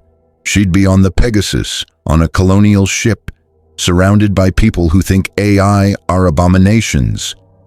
Chief's voice went very quiet. Yes. Chief, Cortana said through his helmet speakers, private channel. They might kill me, the Colonials. If they discover what I am, I won't let them. You can't promise that. Watch me. Adama looked between Chief and the fragmenting AI avatar. Saw something there. Loyalty, trust, something deeper than programming or orders. Saw the kind of bond that only formed when people survived the impossible together. Captain Lasky, Adama said slowly. I need to speak with Admiral Kane. Convince her to lend us the Pegasus for this operation. She doesn't like your people, doesn't trust AI, and certainly won't appreciate me volunteering her ship for a mission this dangerous. What do you need from us? Keep repairing Infinity. If this works, we'll need you ready to fight when the Cylon fleet arrives. If it doesn't, Adama stood. If it doesn't, at least we went down swinging. He extended a hand to Lasky. The UNSC captain took it. 2 humanities, Adama said quietly. 1 war. 1 war, Lasky echoed. Let's make sure we win it. As the Colonial delegation departed, Chief remained behind, staring at Cortana's unstable avatar. John, she said softly, I'm scared. I know. Not of the Cylons, not of dying. I'm scared I'll lose myself before this is over. That I'll become something that proves their right to fear AI.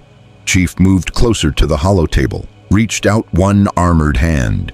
Cortana's fragmenting avatar touched his gauntlet, a ghost's caress.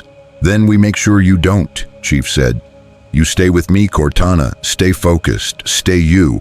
And when this is over, we'll find a way to fix you. There is no fix, John. Rampancy is... Then we'll find a way to live with it, together. Cortana's avatar stabilized just for a moment. Solid, present, herself. Together, she whispered. In the observation deck, Palmer watched Cobol rotate below and wondered if either humanity would survive what came next. In the Colonial fleet, Adama prepared to ask Admiral Helena Kane for the impossible. And in the dark between stars, Cylon resurrection ships hummed with consciousness, thousands of artificial minds waiting to be reborn, unaware that a 7-foot Spartan and a dying AI were coming to end their immortality. The standoff was ending. The war was about to begin in earnest. Admiral Helena Kane was not a woman who compromised. She stood in the Pegasus's CIC, Combat Information Center, watching tactical displays update with the kind of cold precision that had made her the youngest flag officer in Colonial fleet history. Around her, crew worked with mechanical efficiency, speaking in clipped voices, moving with the understanding that mistakes on this ship were career-ending or life-ending. When Commander Adama's Raptor requested permission to dock, Kane almost refused on principle. "Let him aboard," she said finally, "but make him wait in the hangar. I'll see him when I'm ready." Her XO, Colonel Jack Fisk, nodded. "Ma'am, about the UNSC vessel." "That abomination," Kane corrected. "A ship run by machines, crewed by people who think artificial intelligence is a partner instead of a plague." "I have read the reports." "Colonel, they have AI integrated into every system. Do you know what that makes them?" "Advanced, ma'am?" "Compromised." Kane's voice could have cut steel. "The Cylons infiltrated the colonies because we were soft, because we trusted, because we forgot that machines exist to serve, not to think. And now Adama wants me to cooperate with people who've made that same mistake?" Fisk said nothing. "You didn't argue with Admiral Kane when she was in this mood. You survived." 45 minutes later, a calculated insult, Kane finally descended to the hangar bay. Adama waited beside his Raptor, Hilo standing at parade rest behind him. Both men wore their dress grays, military precision on full display. Adama's face was carved from stone. "Admiral," he said, no warmth in his voice. "Commander." Kane crossed her arms. "You've got 5 minutes. Make it good." "The Cylons are gathering a fleet to destroy us. Intelligence suggests 2 days, maybe less, before overwhelming force arrives. Infinity can't protect us alone. They need time to complete repairs, so we need to buy that time." "And how do you propose we do that?" "By hitting the Cylons where they're vulnerable. Resurrection ships." Kane's expression didn't change, but Fisk straightened. Everyone knew about resurrection technology, the Cylon ability to download their consciousness into new bodies when killed. It was what made them so dangerous. Kill a Cylon, and it just came back angrier and smarter. "You know where they are?" Kane asked. "The UNSC AI intercepted coordinates during the last engagement."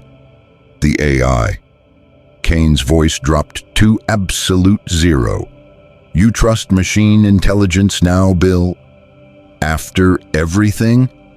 "I trust that Cortana." "It has a name?" Kane stepped closer. "You're anthropomorphizing code, Bill. Giving it personality, feelings, identity. That's how the Cylons happened. That's how 12 billion people died." "Cortana is different. They're all different until they decide we're obsolete." Kane's control cracked just for a moment. "Gods, Bill, I thought you of all people would understand.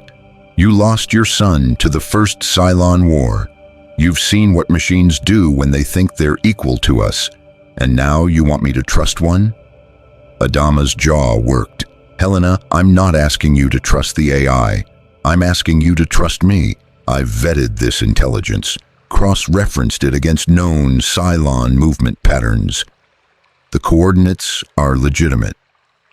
"And the operation?"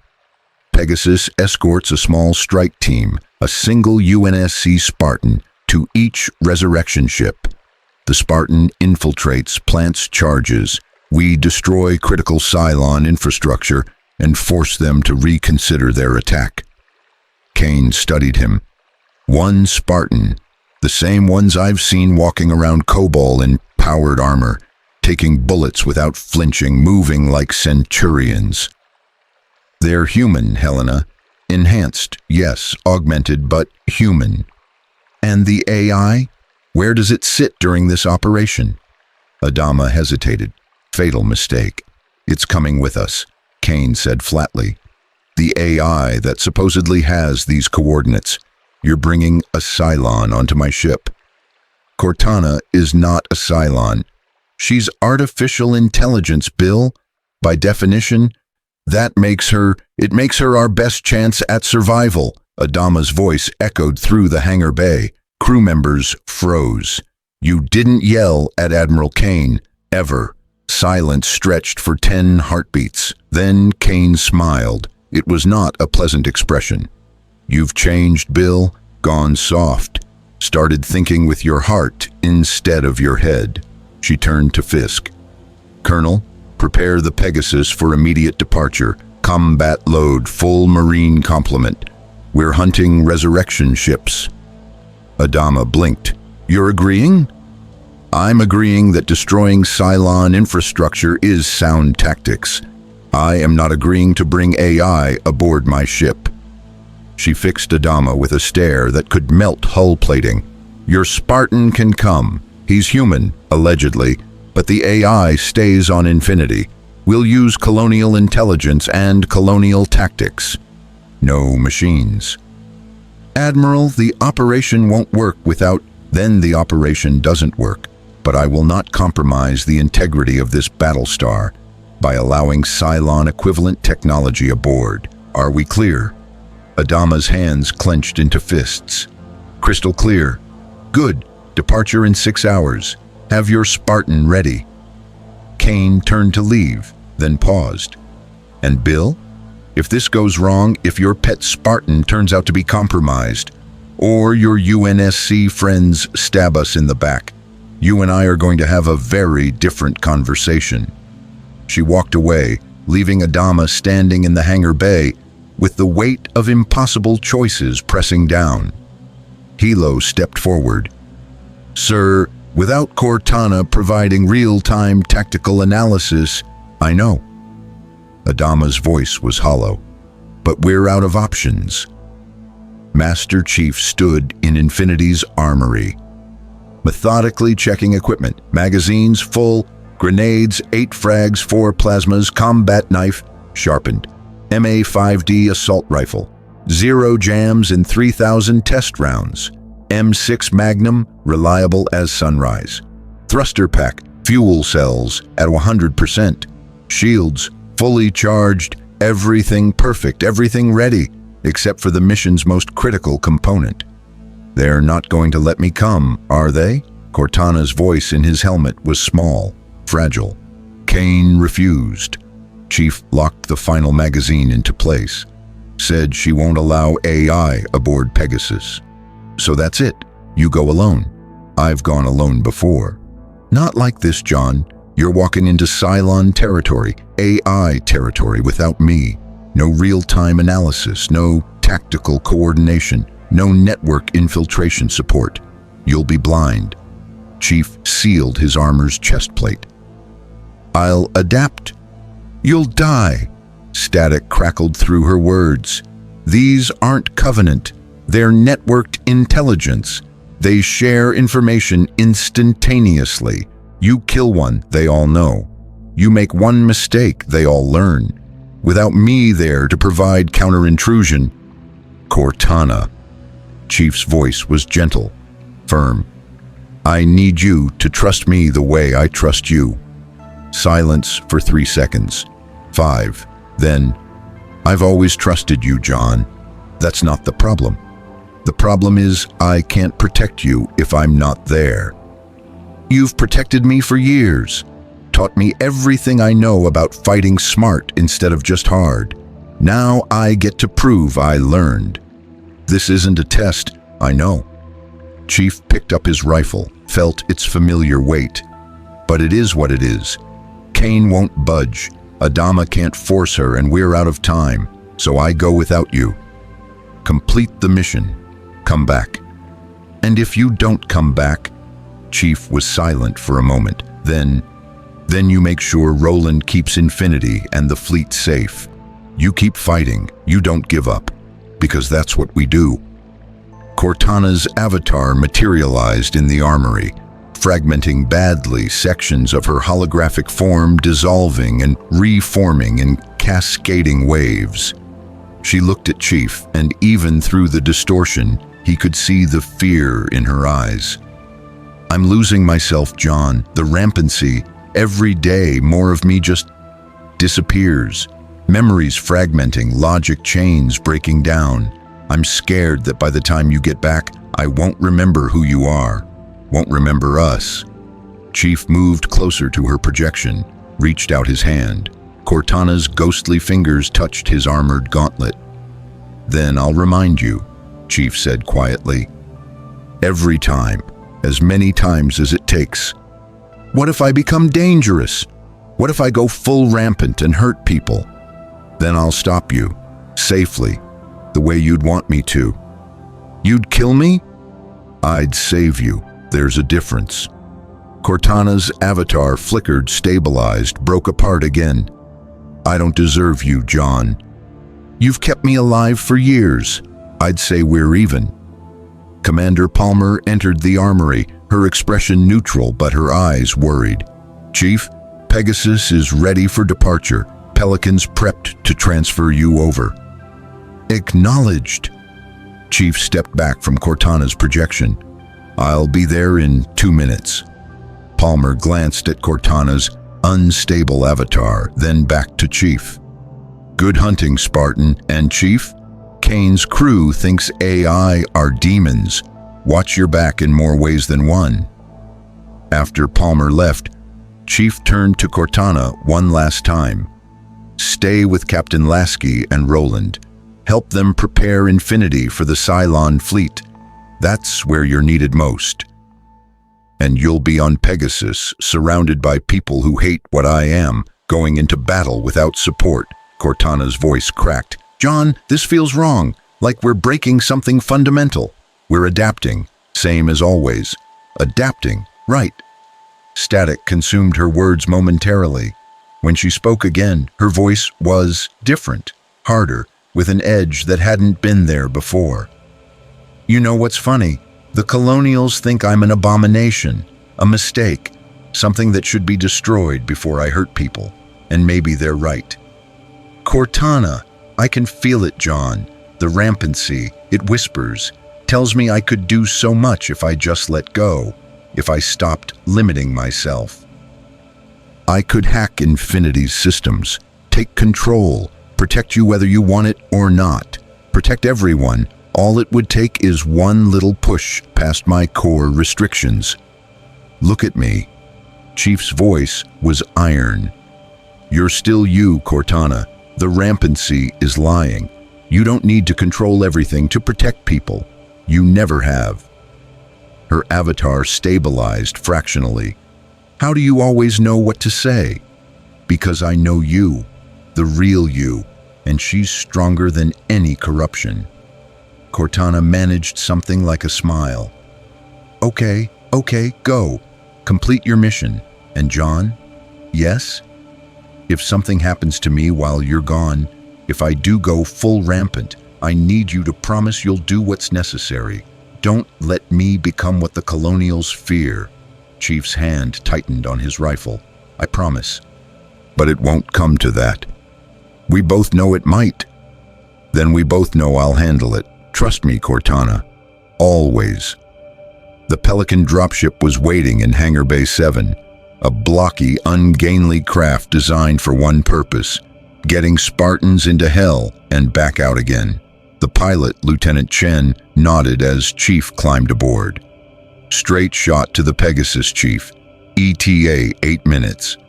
Chief mag-locked his rifle to the bulkhead and settled into the crash seat. Through the Pelican's windows, he could see Cobol rotating below, ancient, scarred, holding secrets that had outlasted civilizations. The flight was smooth, silent. When the Pegasus filled the viewport, Chief had to admit the Colonials built impressive warships. The Mercury-class Battlestar was sleeker than the aging Galactica, its hull less scarred, its weapon batteries gleaming under harsh stellar light. Fighter bays ran along both flanks, currently launching Vipers on patrol patterns. The ship practically radiated military efficiency. It also radiated hostility. The Pelican touched down in Pegasus's starboard hangar to find a full Marine company waiting. 200 Colonial Marines in combat gear, rifles held at low ready, faces hard, not quite aiming, not quite friendly. Admiral Kane stood at their center, Colonel Fisk beside her. Chief descended the Pelican's ramp slowly, deliberately, giving them time to process his appearance. 7 feet of Mjolnir armor, green and gold plating, orange visor glowing, weapons visible but not deployed. Spartan 117, Kane said, her voice carrying across the hangar. Welcome aboard the Pegasus. I'm Admiral Helena Kane. This is my executive officer, Colonel Fisk. Admiral Colonel, Chief's voice rumbled through his helmet speakers. Commander Adama speaks highly of you, says you destroyed 6 Cylon base ships almost single-handedly. Infinity's weapon systems destroyed the base ships. I coordinated targeting. Humble, I appreciate that. Kane circled him slowly, evaluating. But I have concerns, Spartan. You're augmented, enhanced beyond normal human limits. Some might say you're closer to machine than man. Chief said nothing. And you work with AI. Trust them, rely on them. Kane stopped in front of him. That makes you dangerous in ways you might not understand. Admiral, with respect, I understand perfectly. You think AI are threats. I think they're tools. We disagree. But that disagreement doesn't change the mission. Doesn't it?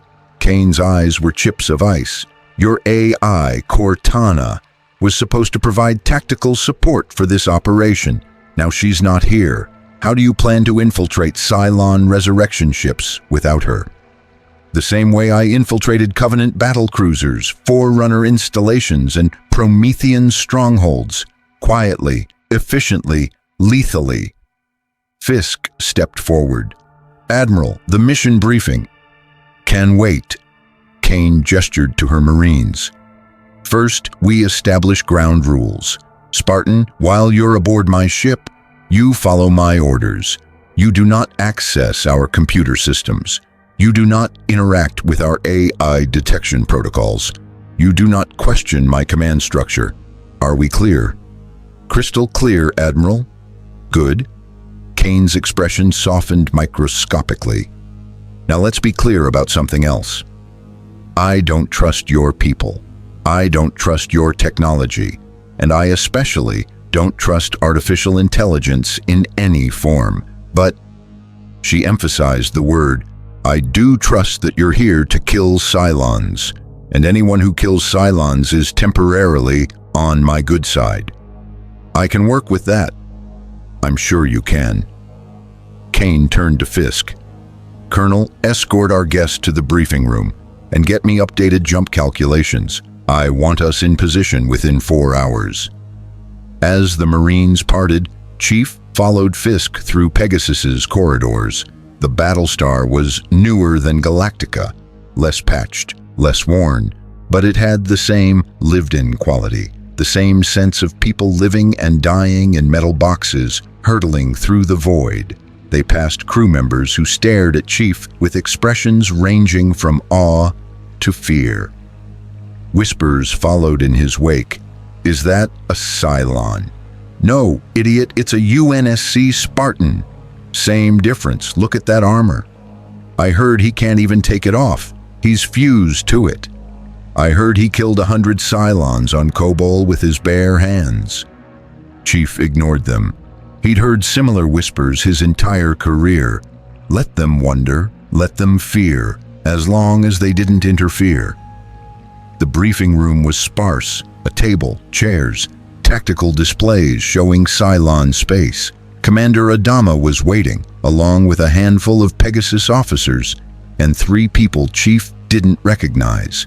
2 men and a woman, all wearing non-standard uniforms, civilian contractors maybe. Spartan 117, Adama said. These are our Cylon experts, Dr. Gaius Balter, Chief Tyrol, and Lieutenant Sharon Valeri. Chief's threat assessment activated automatically. Balter looked nervous, too nervous, fidgeting with a datapad, avoiding eye contact. Tyrol was solid, a deck chief by his bearing, but Valeri, something about her was wrong. Chief's neural lace pinged warning signals he couldn't quite identify. Her bio signs were normal, her behavior appropriate, but some instinct deeper than analysis whispered threat. Doctor, Chief nodded to each in turn. Chief, Lieutenant. Sharon Valeri smiled. It was warm, genuine, and it made Chief's skin crawl. It's an honor, she said. We've all heard stories about the UNSC Spartans. Is it true you can flip a warthog? Depends on the warthog, Tyrol barked a laugh. I like this guy. Balter finally looked up from his datapad. Spartan, I've been reviewing UNSC technology specifications that Commander Adama shared. Fascinating work, truly. But I have concerns about electromagnetic compatibility with Cylon systems. Your armor's shielding might trigger proximity alerts. It won't, Chief said flatly. Mjolnir's designed for stealth insertion. I can run silent when needed. Theoretically, yes, but Cylon detection algorithms are… Dr. Balter. Adama's voice cut through the nervous rambling. The Spartan knows his equipment. Let's focus on the mission. The tactical display lit up, showing 3 star systems. Each one contained a Cylon resurrection ship, massive vessels housing the consciousness transfer technology that made Cylons effectively immortal. Target Alpha, Adama indicated the first system. Heavy civilian traffic. Resurrection ship is hiding among commercial vessels, using them as cover. Target Bravo, deep space, minimal activity. Target Charlie, orbital platform around a Cylon mining colony. 3 targets, Chief said. What's the timeline? We jump to Alpha first. You infiltrate, plant charges, we extract, and jump to Bravo. Repeat. Total operation time, 16 hours, if everything goes perfectly. It won't, Fisk said bluntly. Something always goes wrong. Then we adapt, Chief said. Adama pulled up detailed schematics, stolen Colonial intelligence showing resurrection ship internal layout. Each ship has a central consciousness transfer hub. Destroy that and downloaded Cylons can't resurrect. But security will be heavy. Centurions, raiders, possibly humanoid models. Chief studied the layouts. Ventilation shafts too small for a Spartan. Security checkpoints every 20 meters. Power conduits running through high traffic areas. This is a fortress, Chief observed. It's a Cylon military installation, Adama agreed. They don't take chances with resurrection technology. It's sacred to them. Which is why we're hitting all 3 simultaneously. Kane entered the briefing room, her presence immediately commanding attention. Pegasus jumps to Alpha, insert Spartan 117. While he's sabotaging the first ship, we calculate jump to Bravo, repeat insertion. By the time the Cylons realize what's happening, we're already hitting the 3rd target. What about extraction? Chief asked. Raptor pickup. We'll have a bird waiting at predetermined coordinates. You set charges, get clear, we extract before detonation. And if extraction fails? Kane's expression didn't change. Then you're on your own, Spartan. This is a one-way mission if things go wrong. Are you still willing to proceed? Chief thought about Cortana, fragmenting in Infinity's core. About 50,000 refugees running from extinction. About 2 humanities that had somehow found each other in the infinite dark. I'm in, Chief said. Good. Kane activated the tactical display. Mission brief continues. Dr. Balter explains Cylon resurrection technology. I want the Spartan to understand exactly what he's destroying. Baltar stood, still fidgeting. Right, yes, Cylon resurrection is, well, it's extraordinary, really. When a Cylon dies, its consciousness, everything that makes it an individual, uploads to the nearest resurrection ship via FTL transmission. The ship then downloads that consciousness into a new body. Seamless, instantaneous. Death becomes meaningless. Unless we destroy the ships, Chief said.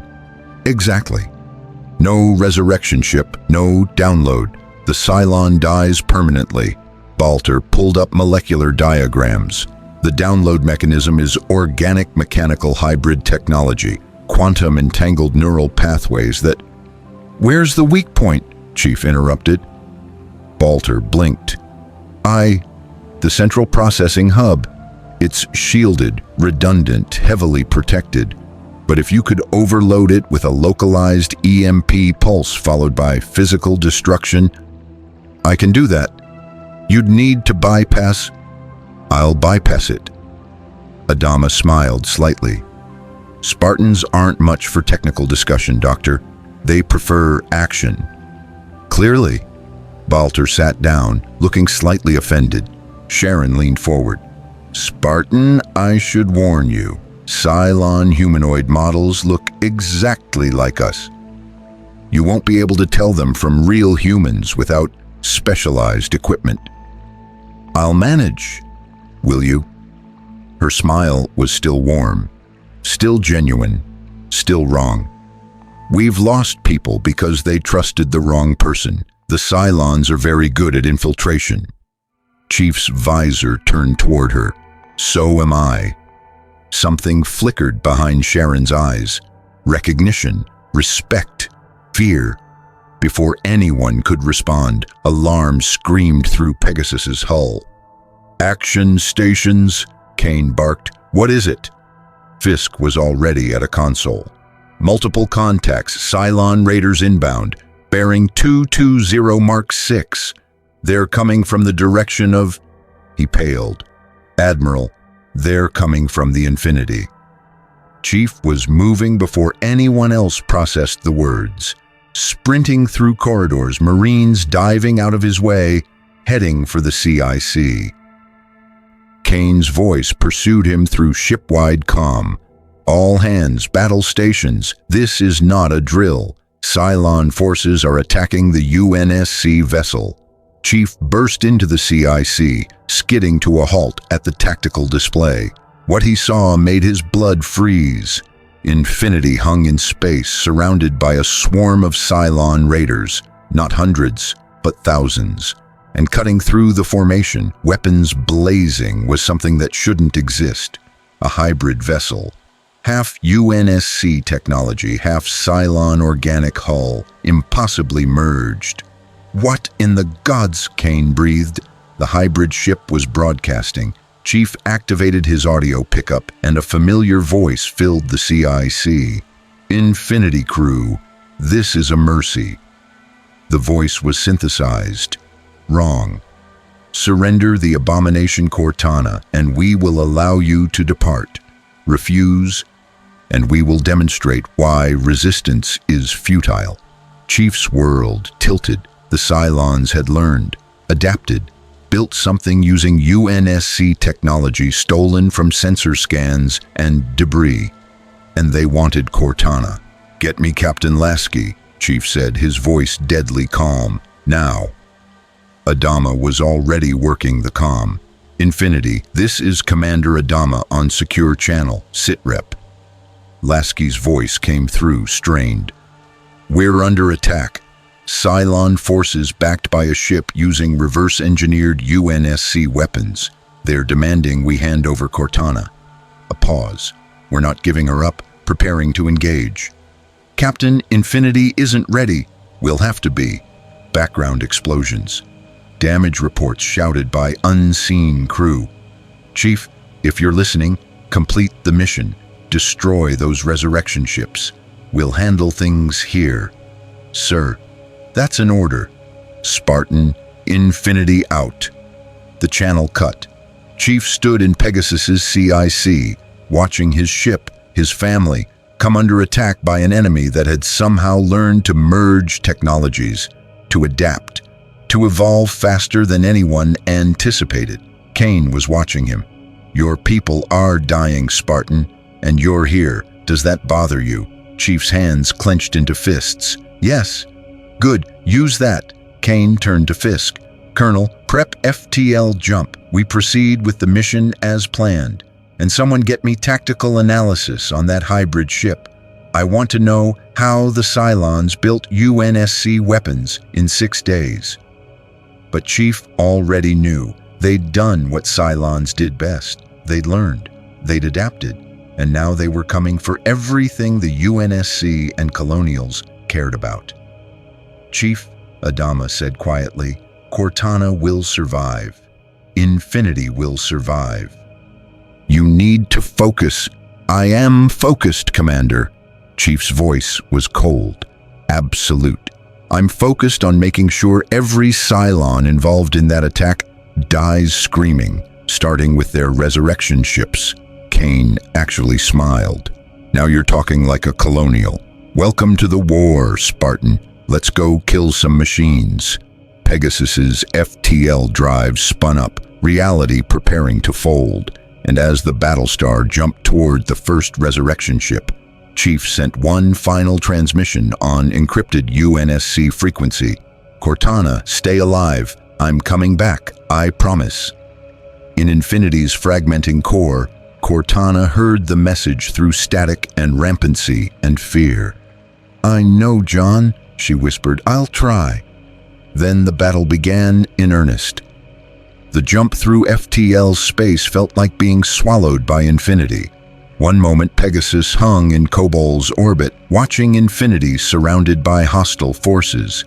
The next, reality folded, not the controlled rupture of slipspace, but something rawer, more violent. The ship lurched, Chief's mag boots engaging automatically to keep him upright, and the viewports filled with light that hurt to perceive. Then they were somewhere else. "Jump complete," reported the navigation officer, Lieutenant Hoshi. "Coordinates confirmed. We're in the Sinus Epsilon system. No contacts on Dratus." "Yet," Kane said quietly. She stood at the center of the CIC, hands clasped behind her back. Every inch the Predator evaluating her hunting ground. "Tactical, give me a full sensor sweep. I want to know everything in this system before we commit." Chief moved to the tactical station, watching displays that were primitive compared to UNSC systems, but effective in their simplicity. Dratus, direction, range, and distance, painted contacts in clean geometric shapes, civilian freighters, mining vessels, fuel tankers, and hidden among them, disguised as a commercial hauler, was the resurrection ship. "There," Chief indicated a heavy cargo vessel on the edge of the civilian traffic pattern. "Mass is wrong for its class. Power signature too high, that's our target." Fisk pulled up detailed scans. "He's right. That ship's running a reactor that could power a Battlestar. No way that's legitimate commercial traffic." "Cylons hiding among civilians," Adama said, arriving in the CIC from his temporary quarters, using them as shields. "If we attack directly, we risk killing innocents," Kane finished. "Which is why we're not attacking directly. We're inserting the Spartan covertly, letting him do what he does best, and extracting before the Cylons know what hit them." She turned to Chief. "You ready?" Chief checked his equipment one final time. Rifle, loaded, charges, armed, shields, full. "Ready?" "Good. Chief Tyrol will pilot the Raptor insertion. Lieutenant Valeri will serve as ECO. They're our best crew." Something in Chief's threat assessment pinged again. Valeri. That wrong feeling intensified every time he looked at her, but he had no evidence, no concrete reason to object. Just instinct. "Understood," Chief said. 10 minutes later, he was strapped into the Raptor's cargo compartment, watching Pegasus shrink through the rear viewport. Tyrol flew with the confidence of someone who'd made 1,000 combat insertions, his hands steady on the controls. Sharon Valeri sat in the ECO seat, monitoring sensors and running electronic countermeasures. "So," Tyrol said, breaking the silence, "what's it like, being a Spartan?" Chief considered the question. "Busy," Tyrol laughed. "Fair enough, probably stupid question anyway. What's it like being a pilot?" Probably the same answer, busy. "Chief Tyrol," Sharon said, not looking away from her displays. "Approaching civilian traffic pattern, switching to passive sensors to avoid detection." The Raptor slipped between cargo haulers and mining vessels, just another small craft in a busy system. Through the canopy, Chief could see the resurrection ship growing larger, 2 kilometers of pseudo-commercial hull plating covering advanced Cylon technology, weapon ports disguised as cargo bays, point defense hidden among communications arrays. "Thermal signature increasing," Sharon reported.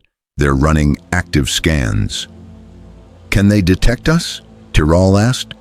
"Not if we're lucky." The Raptor drifted closer, using a massive ore hauler as cover. Chief could see the resurrection ship's hangar bay now, a cavernous opening in the ventral hull, large enough to accommodate raiders. Security looked minimal from the outside, deceptive. "I'm reading heavy Centurion presence inside," Sharon said. "At least 40 mechanical units, plus bio signs that might be humanoid models." "How many?" Chief asked. "Uncertain. The organic components make it hard to distinguish from standard humans." She paused. "Spartan, once you're inside, you're going to be outnumbered badly. Are you sure about this?" "I'm sure."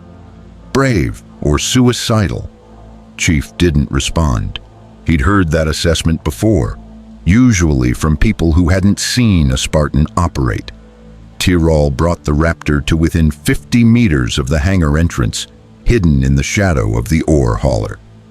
"This is as close as I can get without triggering proximity alerts. You'll have to EVA the rest of the way." Chief unsealed the rear hatch. Void cold air rushed out, instantly replaced by the Raptor's atmospheric recyclers. He mag-locked his rifle to his back and engaged his thruster pack.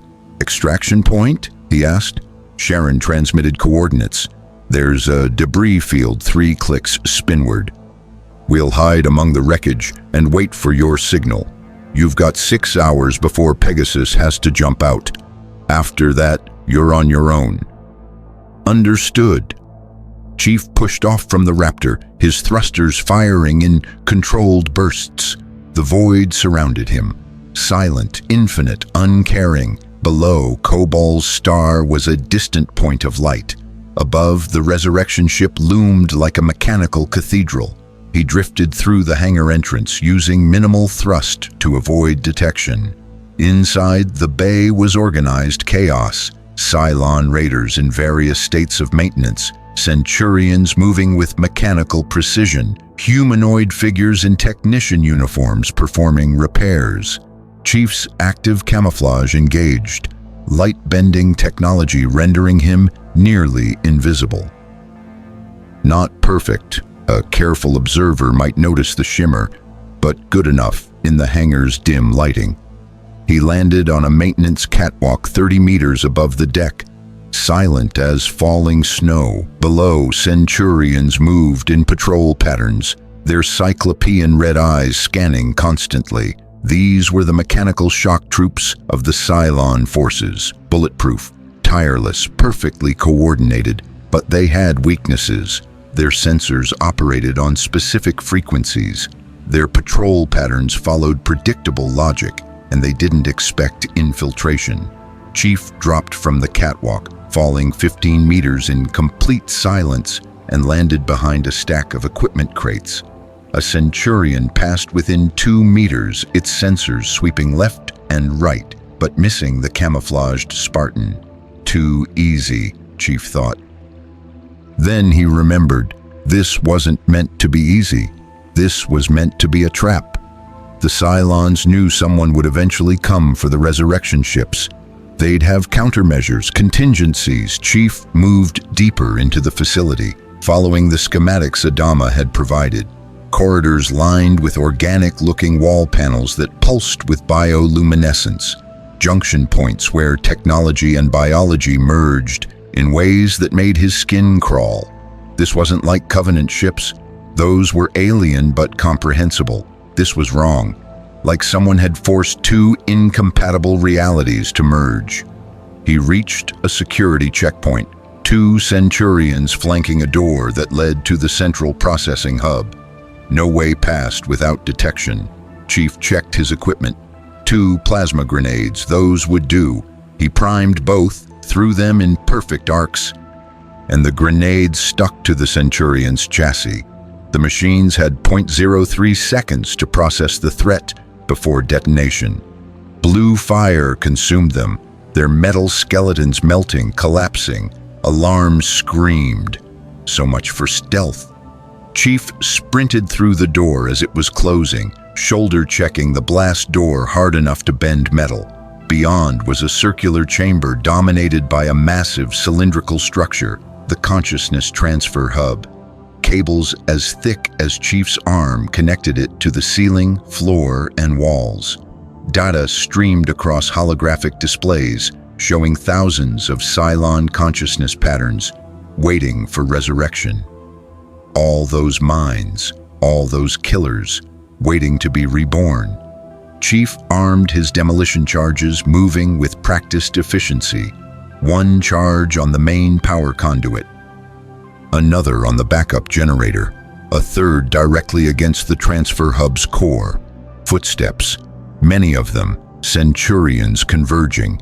Chief finished setting the last charge and turned as the first Centurion rounded the corner. It raised its arm-mounted machine gun. Chief was faster. His magnum barked 3 times, tungsten core rounds punching through the machine's optical sensor, processing unit and power core. It dropped, sparking. 5 more Centurions appeared.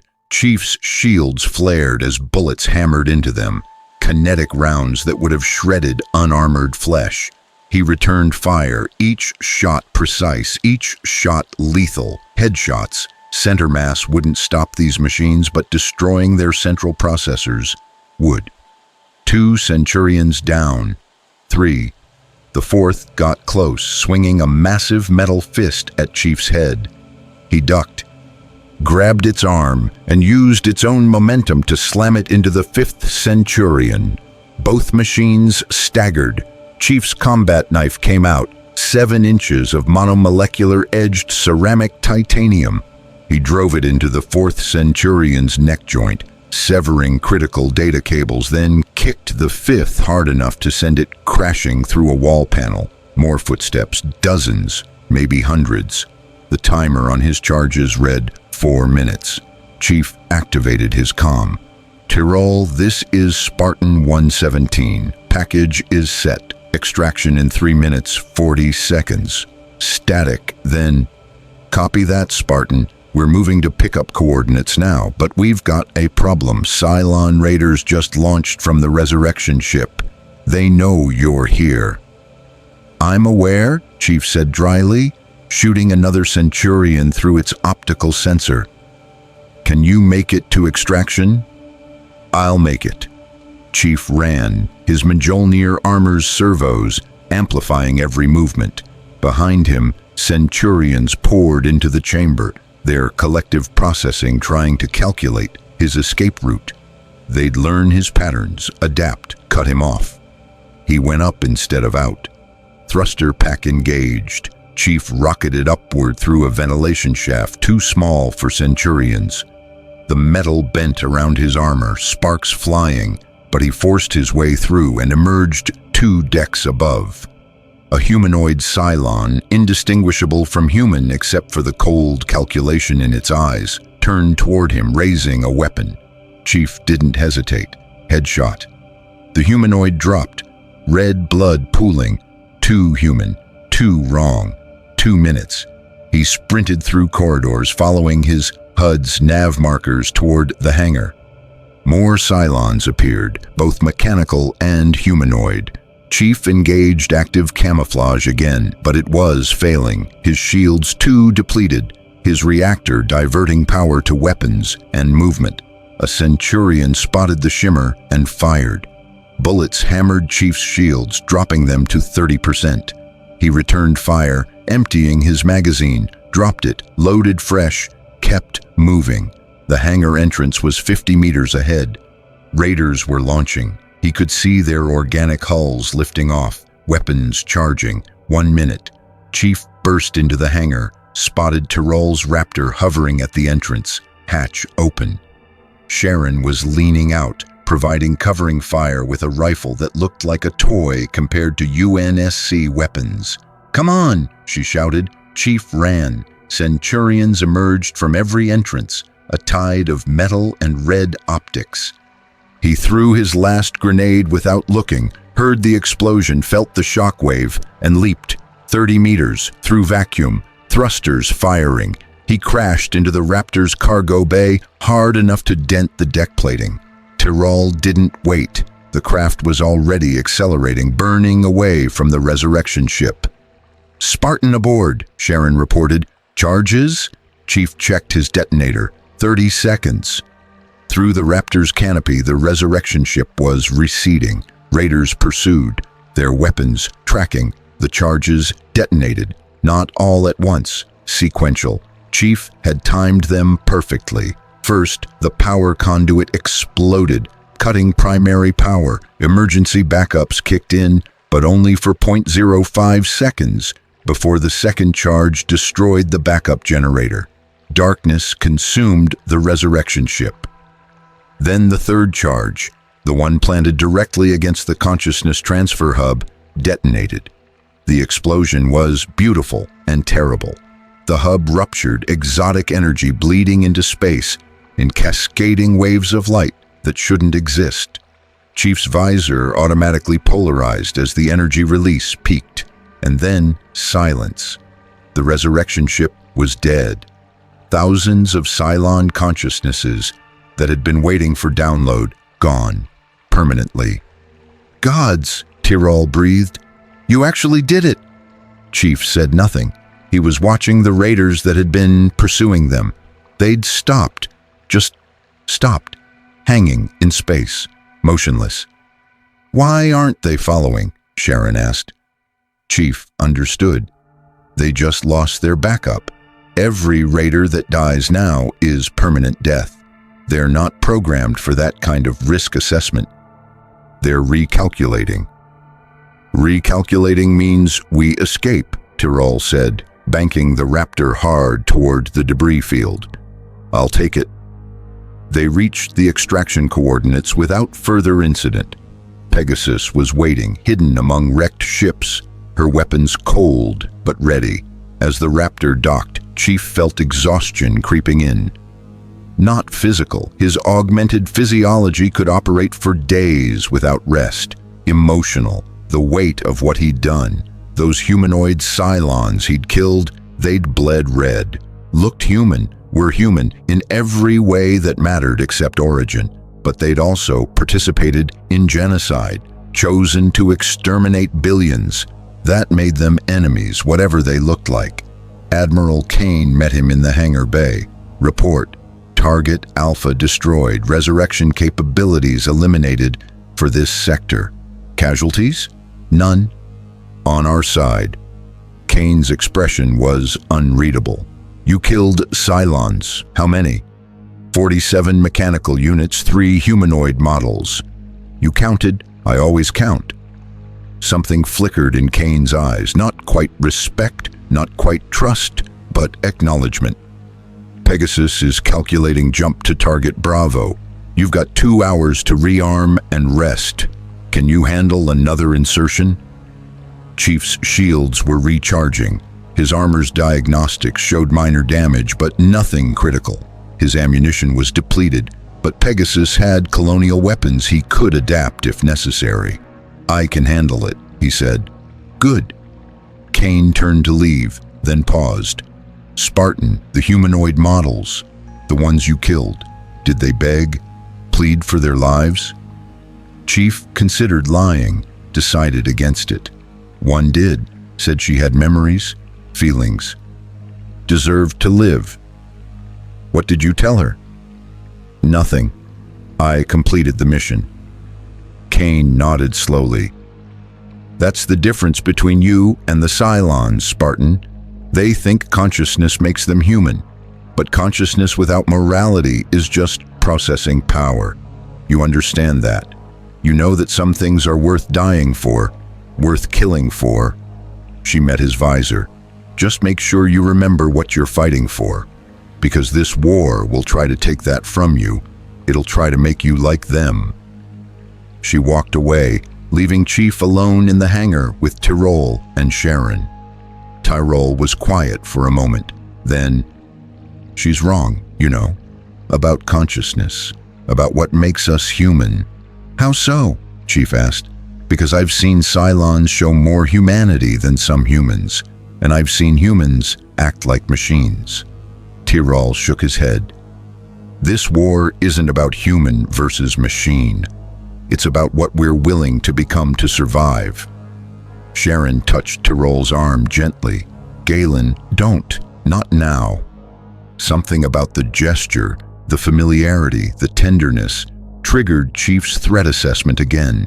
The way Sharon moved, the way she anticipated Tyrol's reactions, the way she'd looked at the resurrection ship with something that might have been grief. Chief's hand moved toward his magnum. Sharon saw the motion. Her eyes widened. Spartan, what? You're a Cylon, Chief said quietly. Aren't you? Tyrol stepped between them. Chief, wait. Move aside, Chief Tyrol. I can't do that. Tyrol's voice was firm. Yes, Sharon's a Cylon, a humanoid model, but she's not with them. She defected, chose humanity, chose us. Chief's weapon stayed holstered, but his stance didn't relax. How long have you known? Long enough to trust her with my life. Tyrol's eyes were hard.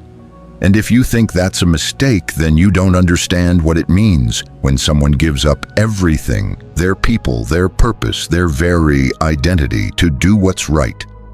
Sharon stood slowly, hands visible. Spartan 117, I am Cylon Model 8. Sharon Valeri. I was designed to infiltrate the Colonial fleet, but somewhere along the way, her voice caught. I became more than my programming. I fell in love with this idiot deck chief. I made friends. I started to care. And when the attack came, when my people murdered billions, I had to choose them or him, my programming or my heart. And you chose humanity, Chief said. I chose Galen. Humanity came with him. Chief studied her. His threat assessment still screamed warnings. But beneath that was something else. Recognition. He'd seen this before. Dr. Halsey's Spartans, children stolen and augmented against their will, programmed to be weapons, who'd somehow maintained their humanity despite everything. Does Admiral Kane know? Chief asked. Gods, no, Tyrol said quickly. She'd space Sharon without trial. Adama knows. A few trusted officers. But Kane, he shook his head. Kane sees the world in binary, human or machine, us or them. She'd never understand. Chief was silent for 10 seconds, 15, making calculations, assessing risks. Finally, your secret stays with me, but if you betray these people, if you hurt them, you'll kill me, Sharon finished. I know, and I deserve it. No, Chief said quietly. I'll give you the chance to explain. The same chance I'm giving you now. He turned toward the armory. But betray that trust, and yes, I'll kill you. He walked away, leaving Tyrol and Sharon alone.